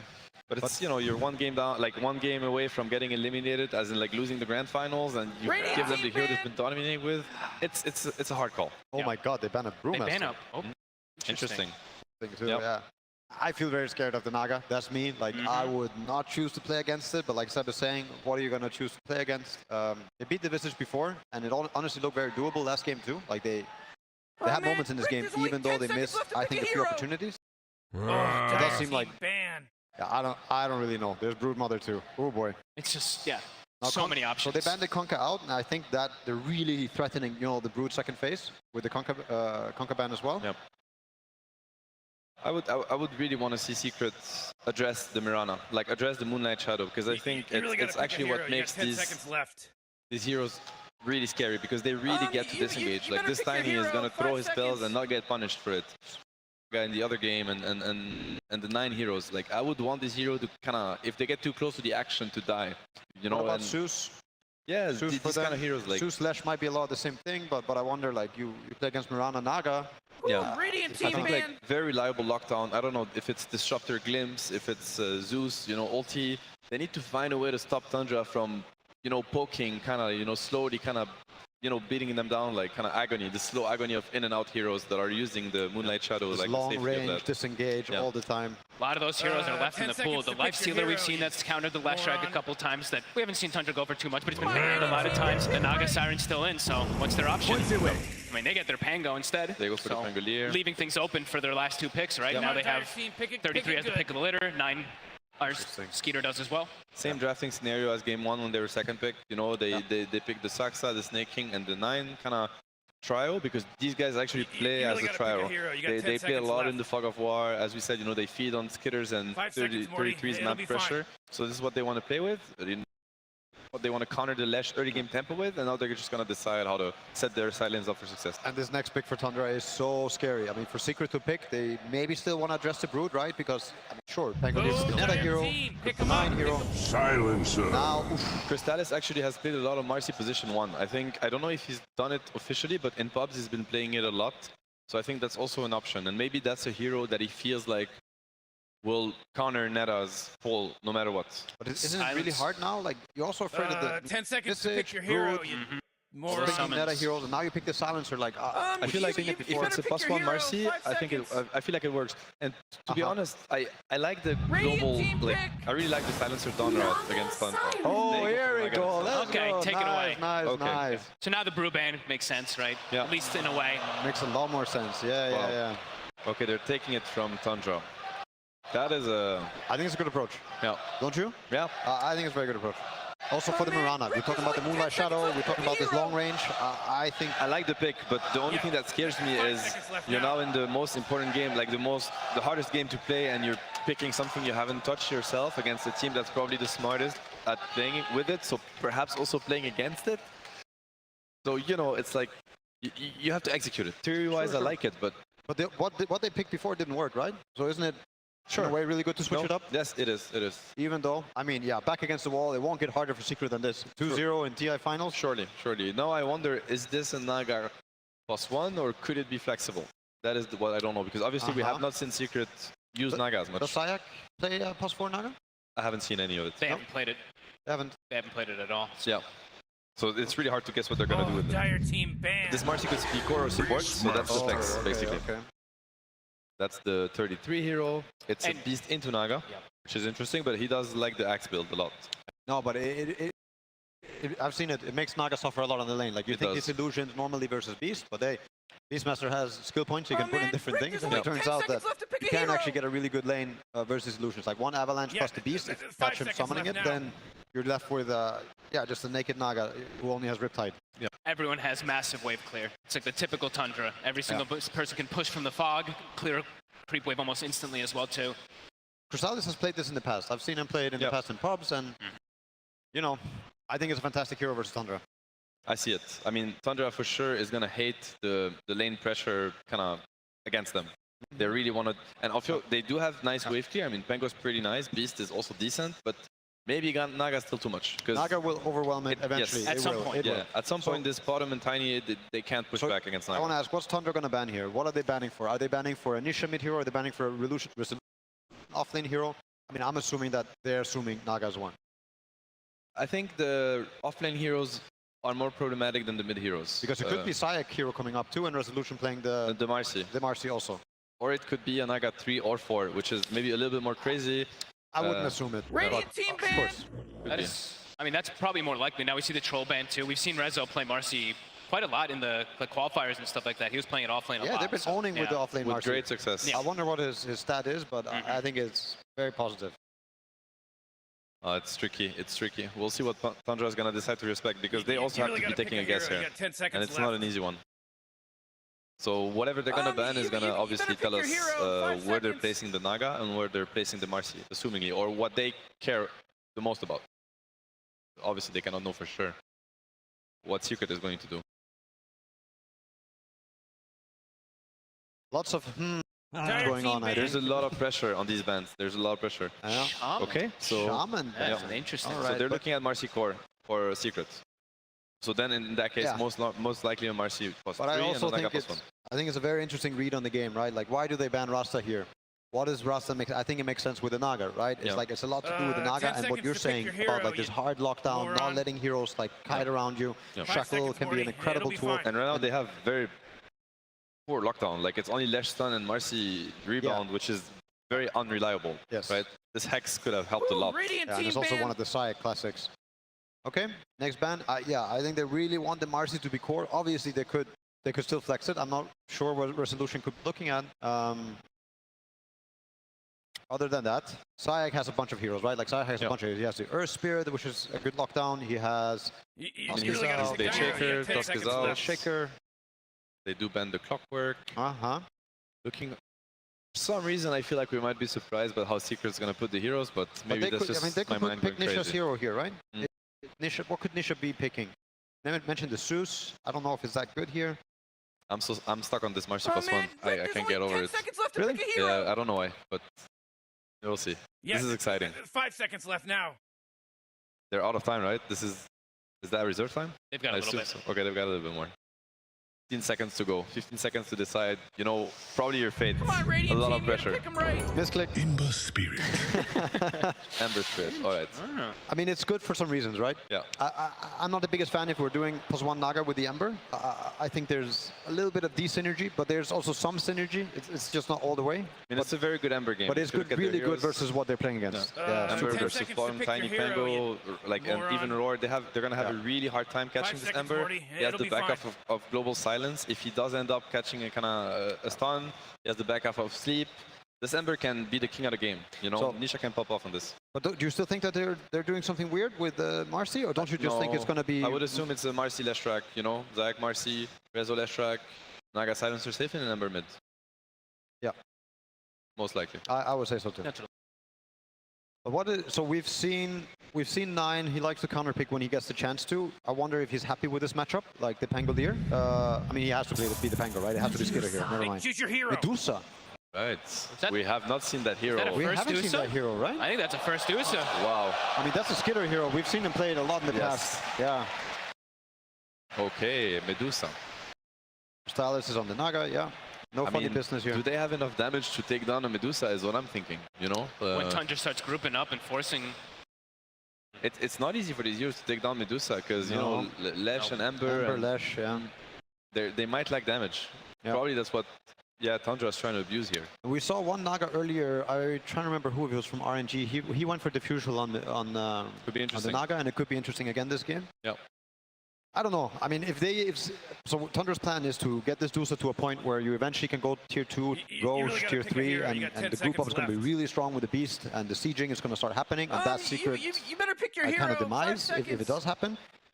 Whereas if Secret, they manage to stall the game out and start splitting, and you know, Medusa is also very punished by a map that gets spread out really quite a bit, and he doesn't like running around. So it's funny, it feels like both teams have swapped roles in terms of how they want to play the game, right? Secret wants to be dodging, and Tundra is going to try to hit critical mass, group up around the Dusa, the Beast, and just try to, you know, end it. So we'll see how it works out. Very interesting to see how the best Naga team plays against Naga, you know? Doesn't get more interesting than that. You have any copium left for Secret? I do. You do? Of course I do. Okay. I want game 4.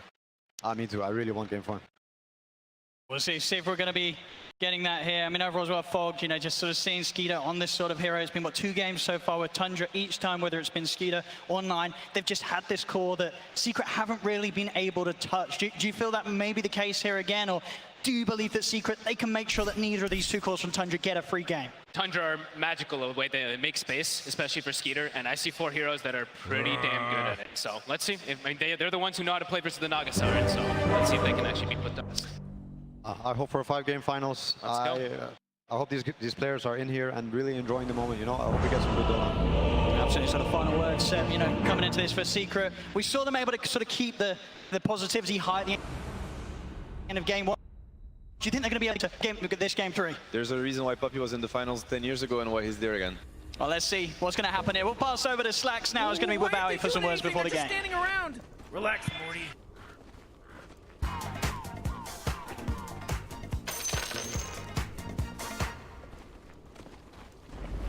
这一把要一战成神，打你们5个。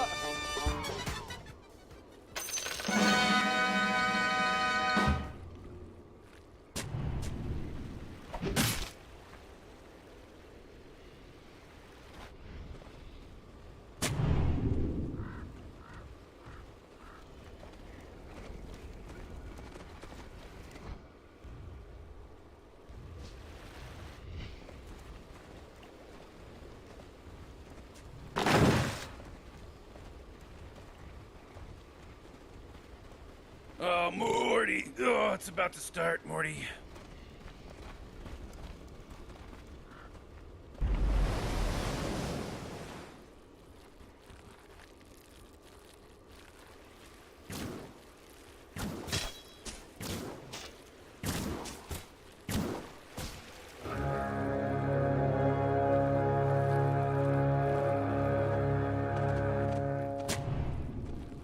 All right, now it's on, baby. Oh, geez. A sweeper, a Secret able to stop them in their tracks. First of all, though, before we get into the action, we've got some words behind the scenes from Puppy during that last draft. God gamer alert! God gamer detected! Oh,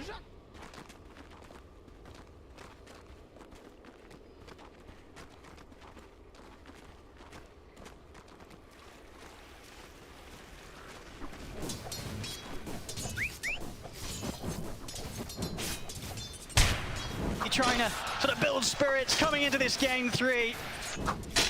As they need everything here, Secret, to try and be able to turn things around against Tundra. 2 games now where there's just been a point where it seems all over. Tundra, there's just been all over Secret closing up the games as they wish. here, this game 3, indeed, as we talked about during the draft, bit of a different approach from both teams. Much and different. Tundra absolutely tries something completely different there. You know, obviously, Aoi mentioning that cosmetics were a bit of an influence in terms of why Skeeter's running the Medusa in this match. But regardless, you've got to imagine they still pick it because they feel that it's going to have its strengths here. Something that other teams have not been able to find in any of the games so far here this international. Yeah, they probably feel like it can get to the scaling point, but the laning phase could be incredibly difficult. This is a very oppressive lane that Secret does have down here. And Mirana, I mean, we've seen Snaking do fantastic work on it, but sometimes you just can't really protect these cores. There's a reason these like Medusas and Clinks have not been picked too often. Their lanes can just get completely shut down. So let's see if Skeeter and Snaking are able to do it.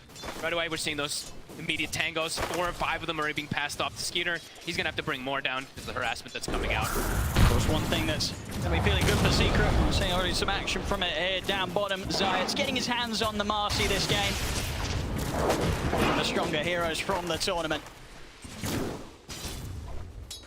They don't have one of those heroes that really benefits the most off the side kick. Usually you do see, like, when Tundra does try to opt for it, they have like 2 or 3 heroes they can throw this sidekick onto. Not really many on Secret where it's like, wow, amazing sidekick. Like, sure, the damage bonus on an Ember can be decent, but Naga Siren getting sidekicked up isn't really the best. So it's going to be more of just this ganking Marcy in particular.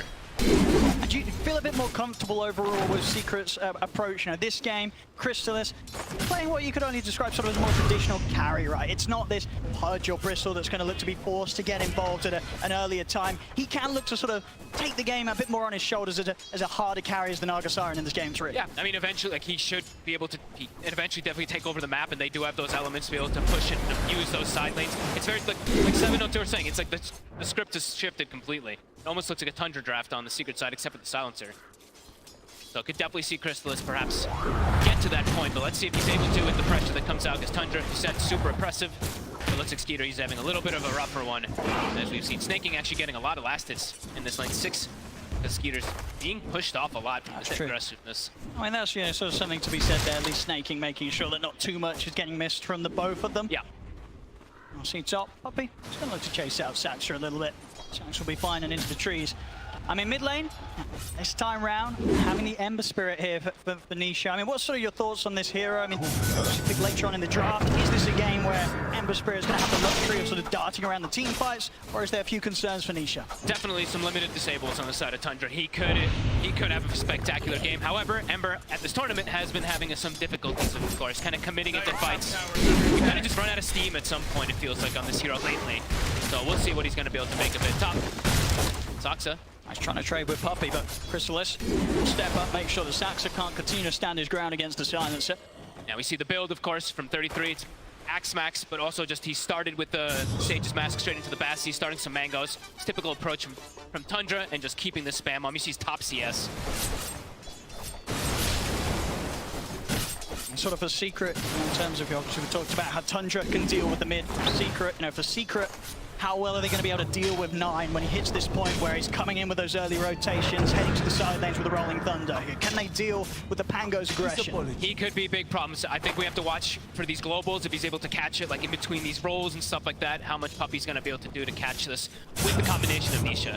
They do have burst damage to be able to just kill this Pango in some situations, so. So far in the mid, Nisha, a decent bit of a lead here, 29-5 against the 21-2. He's best with a consistent slight spam here onto 9, keeping him low. Both kind of doing the same thing to each other, keeping each other just at gankable levels. And it's a bit scarier, I would say, for the Pango. He actually has to go back to base because there's a Marcy. So whenever you're getting put low, you always have to expect this rotation to come in. So we do see 9 is forced back to base. We did see Zayat, yeah, indeed, step over to that area, see if that opportunity was going to be had. As you say, 9 plays it smart. As soon as he goes missing bottom, even for a couple seconds, they do have to be very wary of it. Thinking. At the trade, he's got 2 in Starstorm, too. True, Science does get too low. Snaking will look to jump in and burst through him. Yeah, 1 or 2 more hits and he would have probably been able to go. Bottom lane, it was a bit of a slower start in the first few waves. Looks like Skeeter's able to pretty much catch back up here to him, the amount of farm that Rezo's getting out of this. 26 for 7, 23 for 6, and he's got this full wave coming in against him. Skeeter, you know, despite the early pressure on him, dealt very well with those first few waves, those first few lanes that they've had to match up against Secret down here. They've been so good because of this Mirana, really. Like, Snake King's actually been able to bully and make sure that Skeeter's able to have a decent laning phase because these 2 points in Starstorm. He's able to trade with pretty much anybody. We see this rotation coming in. He's already used this watch button. 6. And he has indeed hit the 6, and Alamy 9. He's more than fine. In fact, trying to use that ult to set up a bit onto Nisha, but the Remnants are the ready. Nisha himself in the 6. 9's able to roll across, pick up that arcane rune. As Snake King and Sax are heading over to help. They're jumping with the rebound. Science goes down. They'll even be able to turn over towards Nisha as well. But 9 will die for that effort. Maybe feeling a bit stronger than he was there, charging forward with the backup of his 2 supports. But 9 ending up losing his life off the back of that aggressive play. Nisha does incredible physical damage right now. The corrosion and the blaze of attack finished. There's so much damage yet with maybe 3 points in slide. Yeah, maybe thought he was going to be a little bit tankier, and immediately they rotate in Zayats, they fill up the bottle, so looking to play around Nisha as much as possible. Absolutely, Secret showing that they can bring their supports mid as well. I'm sure that Nisha continues to have that edge in this mid matchup. Only about a 600 gold difference lead here for the Ember Spirit. Nisha playing it well so far. I mean, that tends to be in the decision there, so Secret, they're going to be like, okay, no longer can we really pressure the Deuce early game. We're just going to look to buff up this Ember Spirit so he can be the one to kind of take over the map. Since Naga's now having her own free time, they're just going to be like, all right, Rezo, you're sacked for the moment. We'll deal with this Medusa later on. Still keeping the silencer even around the mid lane.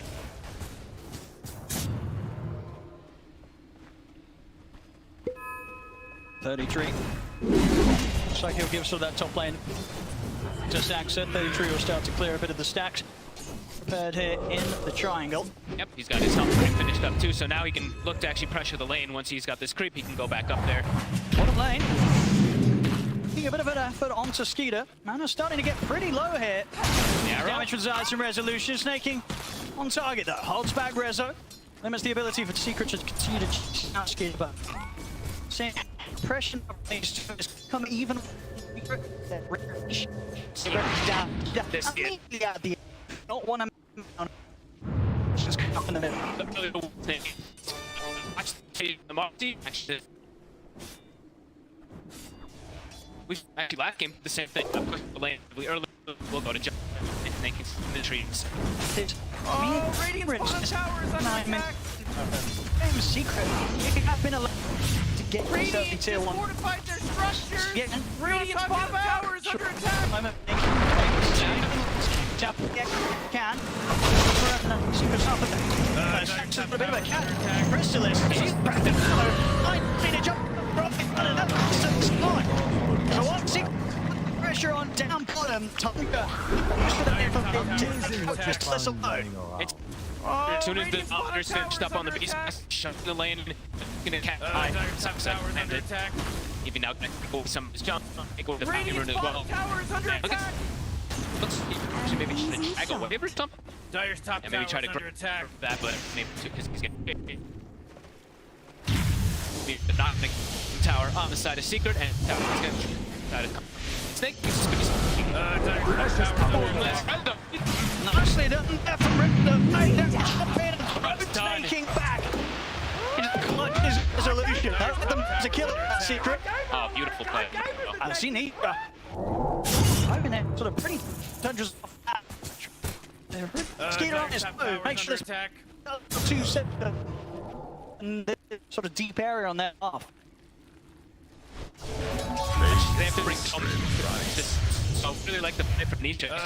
Keeping this mid low, keeping scares of a plug in every time. And now Radiant's bottom tower is under attack. Able to keep this bottom tower point. Not my problem, but Dire's top tower just fell. Catch that.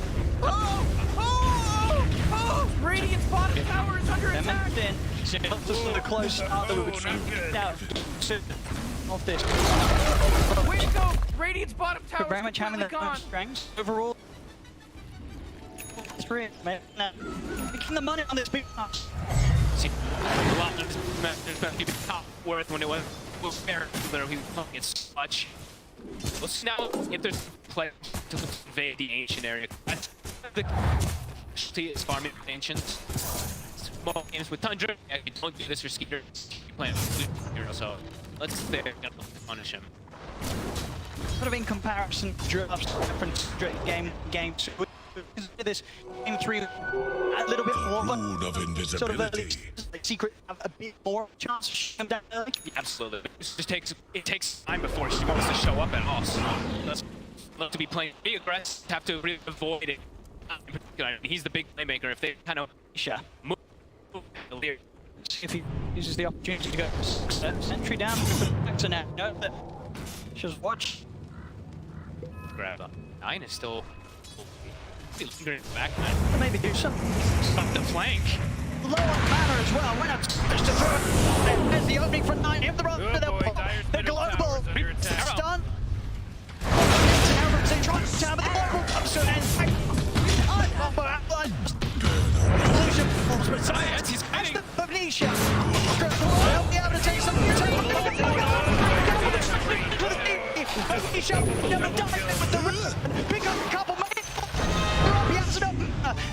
See, for his popping. Jeez, he's dominating. It's a kill. Nisha. What play? Up this. Gets the kills immediately. Has enough minutes. Exactly what he's seeing from Nisha. They have to have him just step up to the next level. Something that he has done for the series here in the playoffs. And see, Nisha been on top 4. You see why this is up mid lane, fill up the bottle, do everything you can to make sure Nisha has this game that space. From this not Siren who now reach and ruin sitting bottoms. Zayat, he's camping it for Nisha. So he keep his in on the map. This is for Spirit for Secret.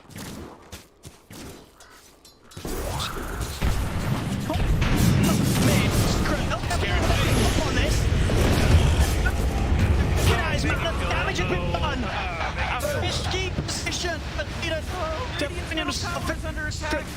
They in that jump. That Medusa is out in a completely dangerous spot. That's suppression on mid. This is gold XP. You the Radiant running out of full ladder this much. They can go to fight if anyone does in the Tundra. We want to fight here. Radiant's middle tower is under attack. Whoa! This one. Radiant's middle tower just got wrecked. Able to rotate on bottom. His eyes on Chrysalis, but of course, this area on his own. Able to sort of make any sort of move or aggressive. It's not until he has the diffusal blade done. When that's there, he might be able to look for himself. In his team, we would see that build. Because I think Tap did it actually in one of the Naga and went to keep the blade. It was very strong. If he can opt to do that, if they want to, do they even want to though? Because they feel like they even need it. I mean, how little this year has been. You might see it just get out as you can, of course. He's going to have benefit during these fights. I'm really fun foot. Now for Tundra playing around third, probably the best option. Overload Finn. Big problem for Solutions. Pretty good for easy kill for Tundra. What to watch out for. These Moonlight Shadows. Dire's middle tower is under attack. The biggest things the Tundra play around. And gotta watch out for Samba's rear neck. I saw else done and oh boy. You don't want to fight around this unless guaranteed the lockdown. And this is the point where Raw has been used. He should get timing in mind. Much the through when he turns up the E5. Available too, so the chance comes to fight. He's ready to go. There's the double silence. See, they can try and get off to the side, but the slice and take down. They will. I should got resolutions on him. Let's go. Really is you. Should be able to split up a bit more in game, but it's game 3. So there he's early played. So on towards the level 12. Once he's done after, we'll see what it's going to be if he needs to get so into the next time. Black down. I feel that he can build up that damage, continue to play aggressive. I think he probably wants to look to space for Chris is amazing right now. He's just having the time of his lead. And still clutch. The lanes are all in a position for them. Looking to fight. They don't have to.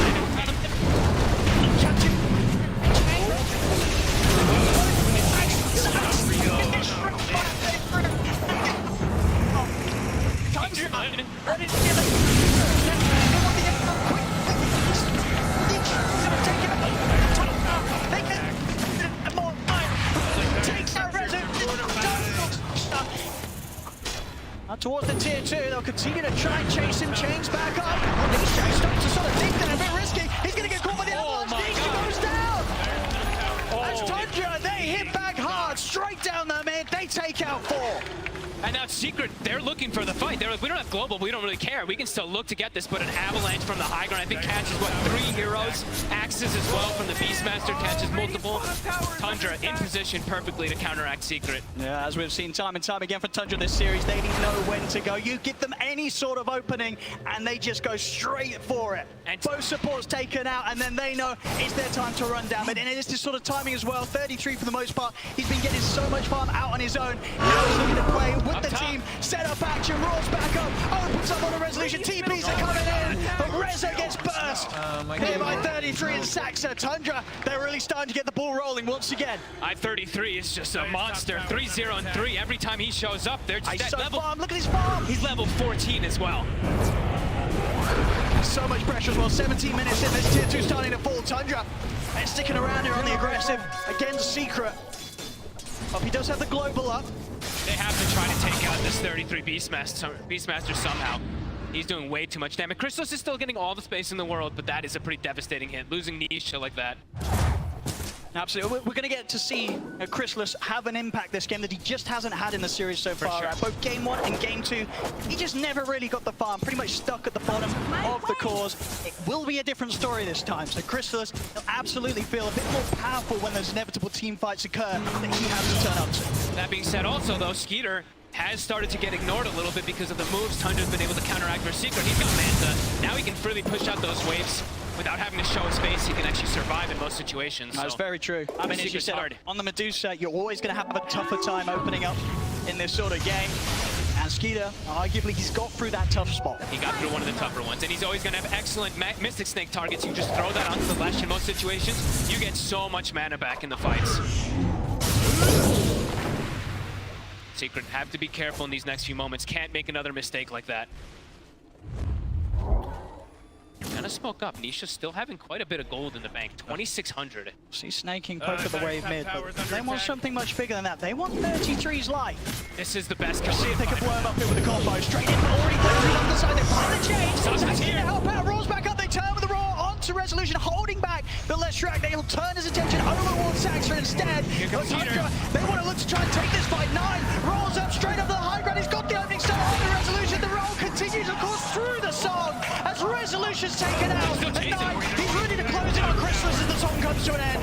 Illusion's back out for Chrysalis. Snaking jumps forward with the Star Storm, trying to burst Secret down low. The curse kicks in onto 9, so no further spells available to be casted on the chase. But now Roche. Resolution's gone. 33 as strong as ever, steps over into the Roshan pit.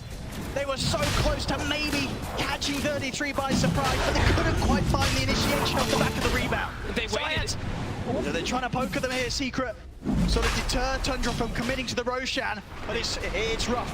They waited a little too long, it felt like on the Global. Every spell got casted, and then Global comes out. The Roar and the Avalanche was already there to kind of let 33 get the distance, so Secret, again, they have to be careful with these mistakes. Gotta get punished every single time. Tundra is all at the ready to look for these fights, and now, with Skeeter at the ready to fight, they're gonna look for their own battle in 4 or 5. Skeeter's ready to join in, he's got a point in the Stone Gaze as well. He's ready to pop that ultimate. Stop Secret from being able to sort of take the fight head into the... He's in with a jump, he gets the toss back, they'll get the quick pick onto Puppy. Puppy gets burst through, rebound in from Zion, over towards Saxa. The Stone Gaze has been popped here, so Secret they can't come in for now. Ooh! That's actually going to end up tanking the Roar out the back of one of the illusions. Rezo's going to attempt to run down Tundra with this in mind, but off to the back lines. 9, straight in, on top of Zion's controlling the Marty. Good bounces here off the cliffs. Minotaur's no option to escape. 9 takes him out, pretty much solo. Jumps over the swashbuckle. Stun will connect though at 9. He's falling on. Nisha has the damage. They take down 9.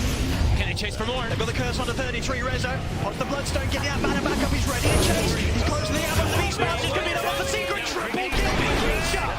Only Skeeter and Saxa left here. Tundra Saxa, he's still on the fight. Jonesy with the top. The Avalanche over the three of them. They're taking out Resolution. There's going to be a buyback from Zayas. Secret, they're putting everything into holding this fight, keeping Crystallis safe. Nisha, he's so low on mana. He hasn't really got much control. He's trapped up on the high ground. He's got one more slide of fist. But Skeeter, he's burning off the burn for the Dragon. 33 kills him off. Skeeter will surely die here. Can they really get him out? Oh my, they're going to get him out. Is he really going to get him out? away? They can't close the gap. Skeeter's going to live. God. He's going to live. Oh, Nisha, he gets stuck in that little spot on the ledge. The Dragon, the bird, he feels it there. And the whole fight, too. A fight that lasts, I mean, what feels like almost 2 minutes. The Hawk is scouting everything in all these situations, too. Tundra, amazing at the way that they can reset from these fights. With Secret, they do get some big kills. I mean, yeah, more. No, sure. Nisha dying at the end of it. I mean, look at his case, 10-2-2. He's still doing everything he can here to hold on to this game against Tundra. But in these fights, Tundra's still able to take to sort of the next level once again in this game 3. I mean, look at the start, too. The arrow does connect on the Naga. They're almost able to get the roar, but 33 unable to get it at the start there. Crazy chases. Skeeter being able to walk away as he did.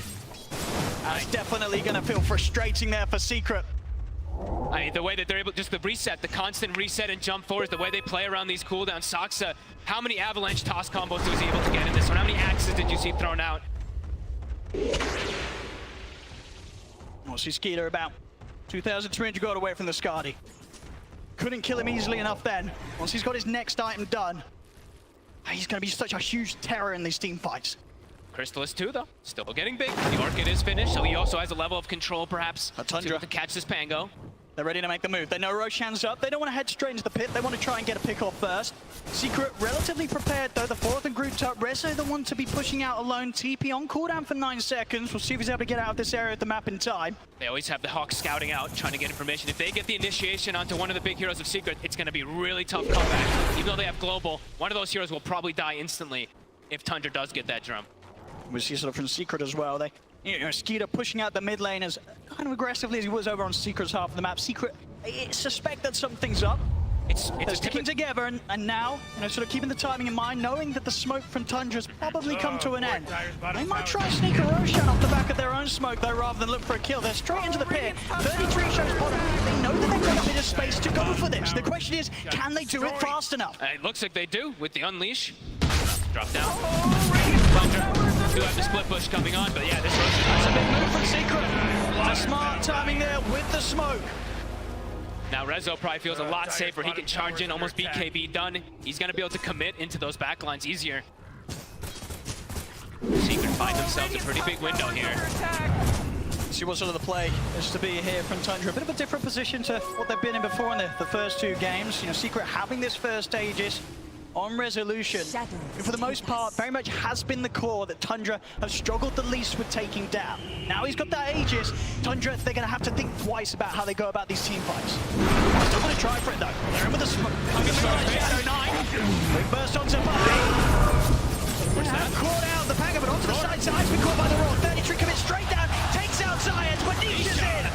That's 9 out of the fight, and Nisha, Crystallis, they're in for more. Diving over towards Saxa with the Remnant. Saxa trying to toss it back, but with the axe, Nisha, he's still got Remnants to play with. Closes the gap. 2 more kills for the Ember Spirit. Nisha now up to 12 kills here, 24 minutes in. They get the initiation onto the 2 supports, but Nisha, Secret, they're all there at the ready. Yeah, this Aghanims saved the gold, got those big kills earlier, finished up another 3,000 gold for him too. I mean, he's getting to play exactly the game as you sort of expect him to be able to in this sort of draft. Limited and he's control. Playing it perfectly. Nearly hitting level 18. He's got 3k gold in the bank, ready towards his next item. And Crystallis is He's starting. a problem. Crystallis is starting to get toward critical mass as well. Heart almost finished up. So, Seb No Till, they're saying, could there be some damage issues perhaps versus this Medusa? It's starting to get to the point where could there be damage issues to deal with this Naga Siren too? With the way this game is going, with the way Secret's been able to play around Nisha. Now, very much so. Crystallis. Very, very impressive looking this game. Something that we have seen him bring out.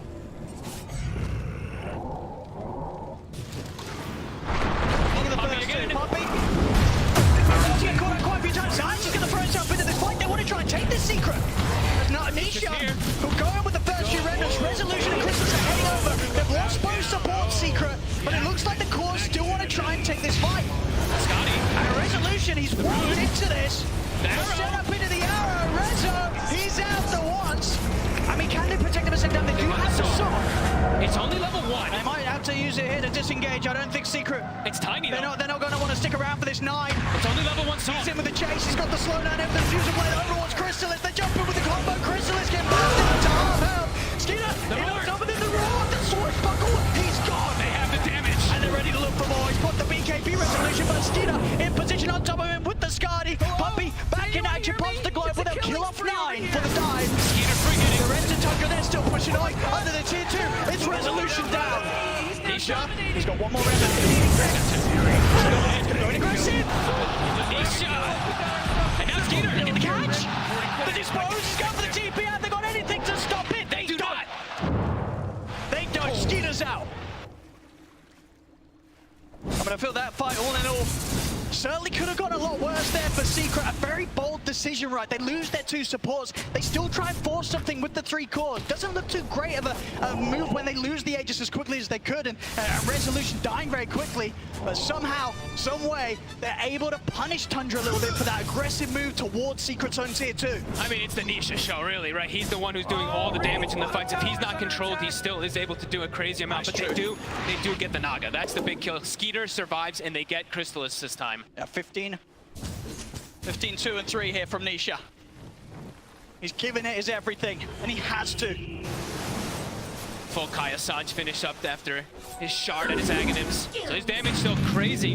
However, his damage is incredibly good versus everybody except for the Medusa. That is still the issue. So Skeeter is still finding this footing. He's just still behind this Naga Siren We'll see. farm. At this end of this fight, once again, you know, Tundra, understandably, they're like, it's only the 3 cores. We could chase these heroes down, get some more out of it.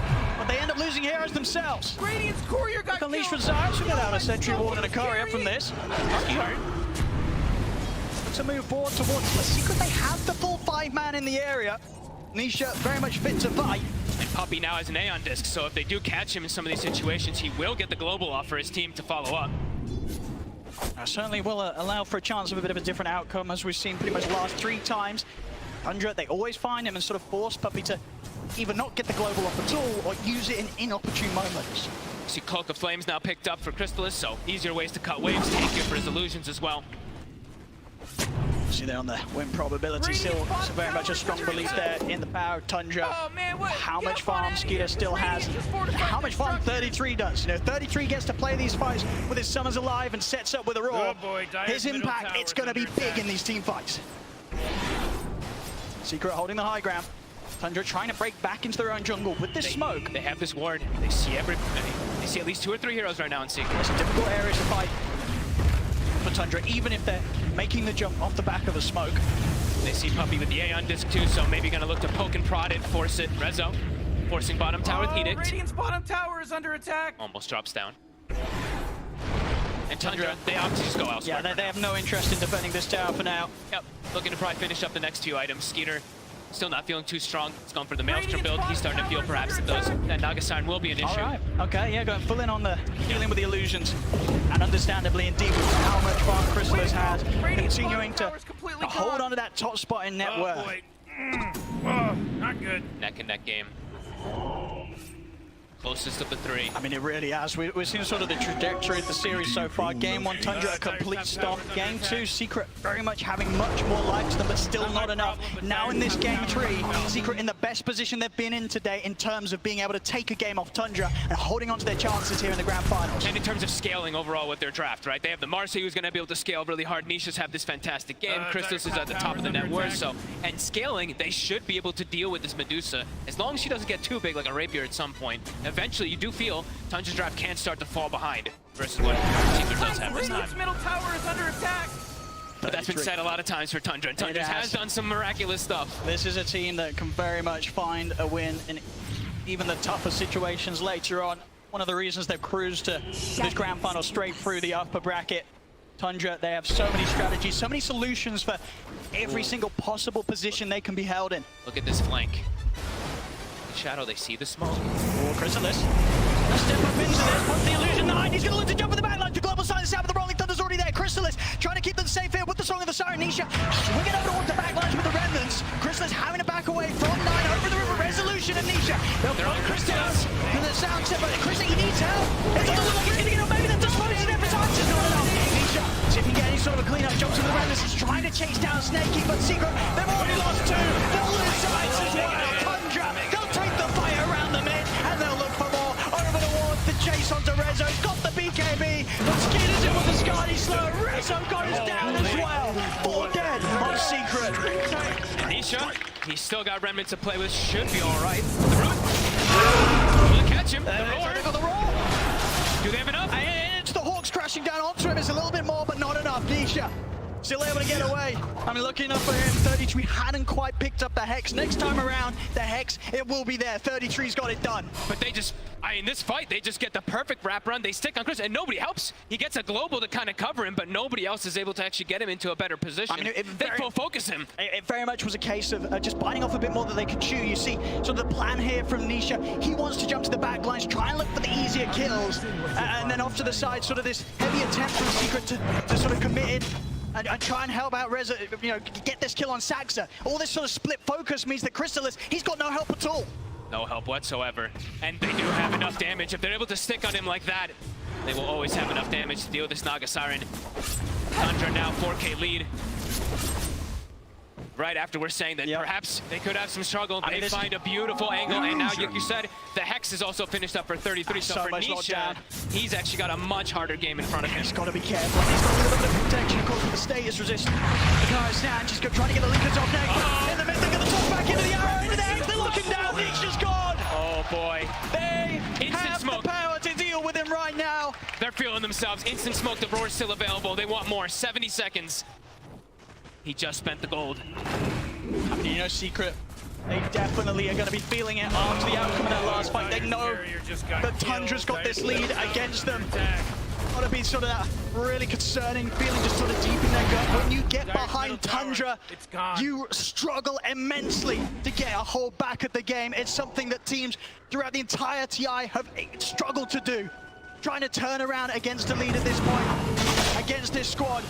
Only very few have even come close to being able to do so. Secret, they've got to do something miraculous to hold on to this game. It's a huge death too. Such a long time. The Ember Spirit off the map. You can see Secret's kind of stuck in their base. Chrysalis is really being, pretty aggressive being down here. He can even get caught pretty easily if there's just like a Hawk scouting him. So he's really pushing the limit of his hero down here. And Roche, it's gonna get scouted instantly. It's gonna spawn, and they'll have a small window to actually go for it. Don't know if Secret's going to want to do anything about this whilst they don't have Nisha. It's going to die so fast as well. It really will. With 9, all that minus armor. And Secret, you know, out of all the heroes, Ember Spirit may be one of the ones that could have gone for some sort of aggressive dive in to try and look for a steal. The rest of the 4 of them, it's so hard to do. Of course, Outpost under Tundra's control, so no real easy way for Nisha to get over here in time. Roshan gets taken ages into the hands of Skeeter, and Secret, they may have come too close to the pit already. They jump on the Puppy, they block the Elders. No, it was Rolling Thunder locking Puppy down across the stairs. Puppy falls, and Zayats, he's got to run. They'll miss there, protecting from that first instance of the Skadi attack. But Zayats, he's still got no chance of running. He's ever close on Rezo, gets the top spot. They take the Roche, they take the Aegis, they take 3 more kills from Secret. It's the way that, I mean, they're fighting the Roche, right? They're killing it. They're like, oh, we got this. So they Moonlight Shadow, run out, and go for catch while they're doing the Roshan. Tundra just on another level every single time. The way they take every single approach, every single fight. Yeah, Secret starting to crumble a little bit once more. They've got to pull themselves together. But how now? Skitter, he's the one full critical mass. The Mjolnir's done. He's got Shard. I mean, at the least, the Chrysalis on the Naga Siren, he can continue to do this. Keep some of these lanes, split push out, cut the creep waves, limit the areas that Tundra's able to push in on, but already this top lane, it's hitting the tier 3s. Tundra, they're going to look to try and push on a high ground here. And the big issue really for Chrysalis is when is he going to be able to feel strong enough to get into a fight himself? And do what Nisha's doing. He's 1, 3, and 2 on this Naga. He's trying to get the axe here to sort of have that extra setup, but... damage actually go up to these fights. It doesn't feel like in Tundra. They covered all their bases. That force field leads and it's still Aegis, so much time to play with. Where they can look to take so much from Secret. Dire top there because they completely cut down the side. Rex is just dropping for free. Nobody wants to step up, and he's getting tossed. He's got the axe. Jackson! He's in with the combo! They catch Science to the side, the arrow connects as well. Swashbuckle won't quite clip him, neither will the axes, but Nine in with the Rolling Thunder, finishes off Science. Over towards Chrysalis now, the global silence, holding back Tundra's aggression for now. They're able to make anything of that global. Secret, gotta keep their distance throughout the remainder of the Rolling Thunder from Nine. 30 seconds without their Zayas Marcy. Another toss. Stacks up. There's another Chrysalis, they get the roll, then the follow-up X as well, he's been locked down. They've got to get Chrysalis back to safety. He's walking back to the fountain. They'll be able to allow Chrysalis to reset, but the damage is done. The rags have been taken out. Rezo, he tries to come in, but he gets too close. Rolls up. Rezo's out for 70. No buyback for the Leshrac. They can't kill anybody during the global. They're just on full retreat. Secret starting to look impossible. It just doesn't stop it from Tundra. Once they've got a hold on the game, it's just this immensely tight grip. You cannot stop them. 12K lead.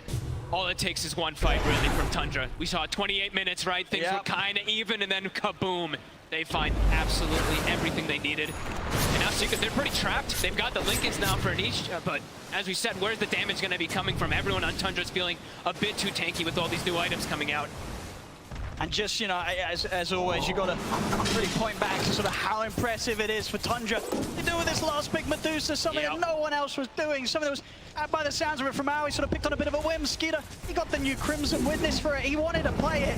It's looking pretty darn fantastic. It's up there at the top. And they see Nisha. And they get the opening. They got the chain stun. The global's going to be bought. Can he get him out in time? They can't. The lockdown's there. He spent his gold on the Lincolns. Oh, he's out for 80, and Zayat also found Secret. They are crumbling, falling apart once again in this game 3.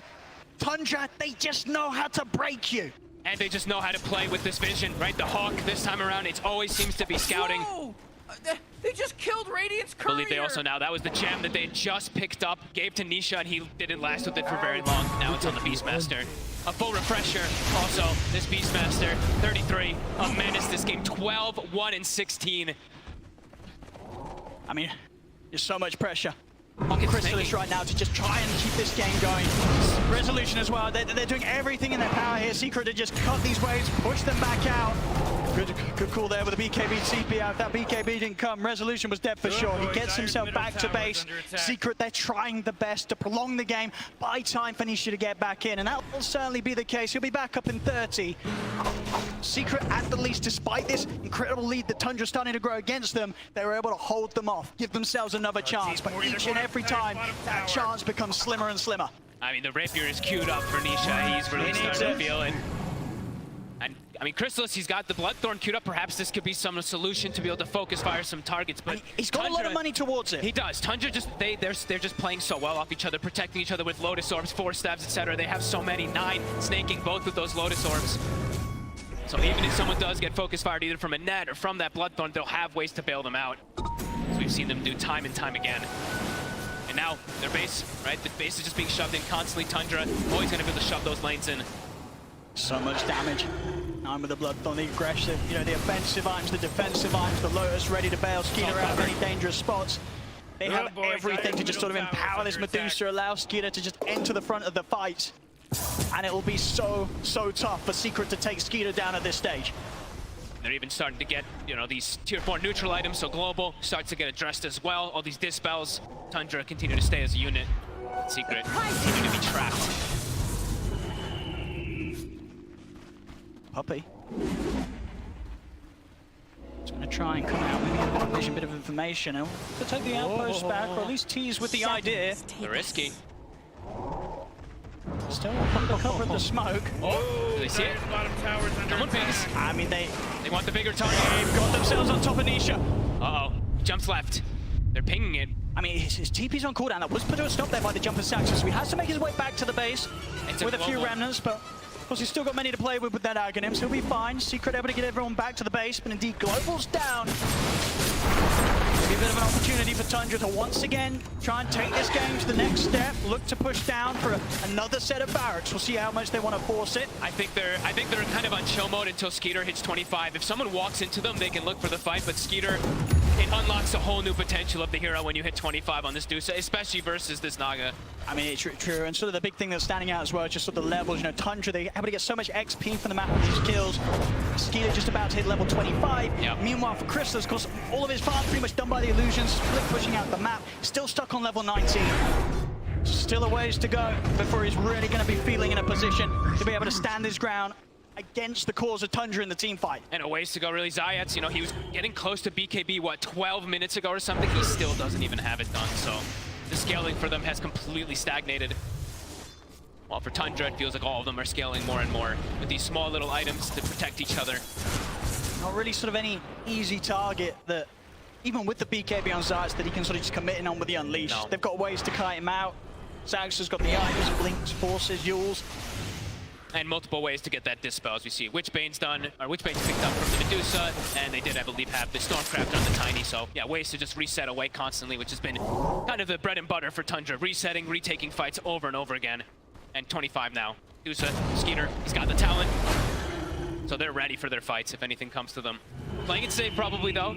Final game perhaps for them.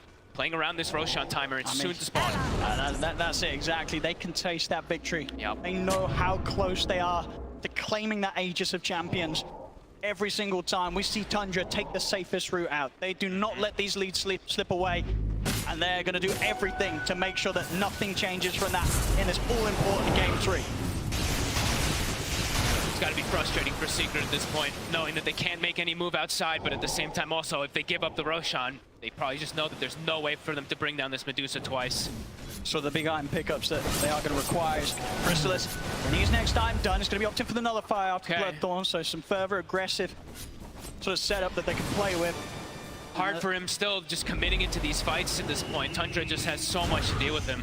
Run out with a smoke. Trying to get in there with the jump on a 33, see if they can take down this beast monster, but we're getting the raw. They're on top of the 33, they're getting the BKB off, throwing down the side, they charge Skeeter! It's too much damage from the Medusa. Nisha jumps in, will be able to finish off 33 in return, and we'll see the buyback coming straight away from Resolution 9. He's got a pretty deep here to try and chase down Puppey. Still with a bit of time there for the Rolling Thunder overwards. Resolution did buy back for this. He's able to sidestep the arrow in time. 9 out with the swashbuckle. Secret, they'll look to chase, but the Blink's there before the slide fist connects. He's out to safety 9. They want to get back in. Saxa, in with the top go on the Saxa. They're on the lockdown. Nisha, out for 100. As Tundra, they'll chase him now. Rezo, gone without buyback. It's only Puppey and Grizzly. The arrow's there. Tundra catch him out. They're ready to run down mid. There's a lack of buybacks on Secret. Secret felt the need. They had to chase to try to get more of the Beastmasters dead, but they get hit. There's no buyback. No buyback on Resolution. Nisha, he's 200 gold short. It's Tundra. They're going to try to get some wrap around the Tundra. Some sort of surprise, but it's 2 against 4. Oh no, Dire's middle very. Oh, This push is not stopping. Tier 4's dropping. They've got a fortification, but still it's such a long time without Resolution, without Nisha, a full minute. And the creeps are coming in top. They can't even cut the waves. That's the tier 4s. Tundra, they're pushing on. Secret, they've got to make their move now. It's going to be now or never. If they want to try and stop Tundra. They got to just run in. And they've got to do something. The H is exposed. Tundra, they're looking to end it. Science jumps in, but immediately to his death. Crystalis has got the illusions out, but he's surrounded. Taken out. The ancient is exposed. They're looking for the game. Tundra, they're on the ancient. There'll be a buyback from Crystalis, but surely there's nothing. He's just getting control. Nothing to be done here from Secret as Tundra. They're closing it up. The ancient have fallen. Tundra have done it. The 3-0 clean sweep today against Team Secret here in the grand final. What an unbelievable storyline. Undefeated. Tundra, unbelievable. And the way they did it, it truly feels like, fuck this team. They've cracked the code. They've solved Dota. They broke their approach every single time. They're unstoppable. Even when they get their heroes taken away, they always have some type of substitution. Every single player piggybacking off of each other. Look at them go. Unbelievable. Snake King, 33, Skeeter, 9, 26 teams in 10 years, and he finally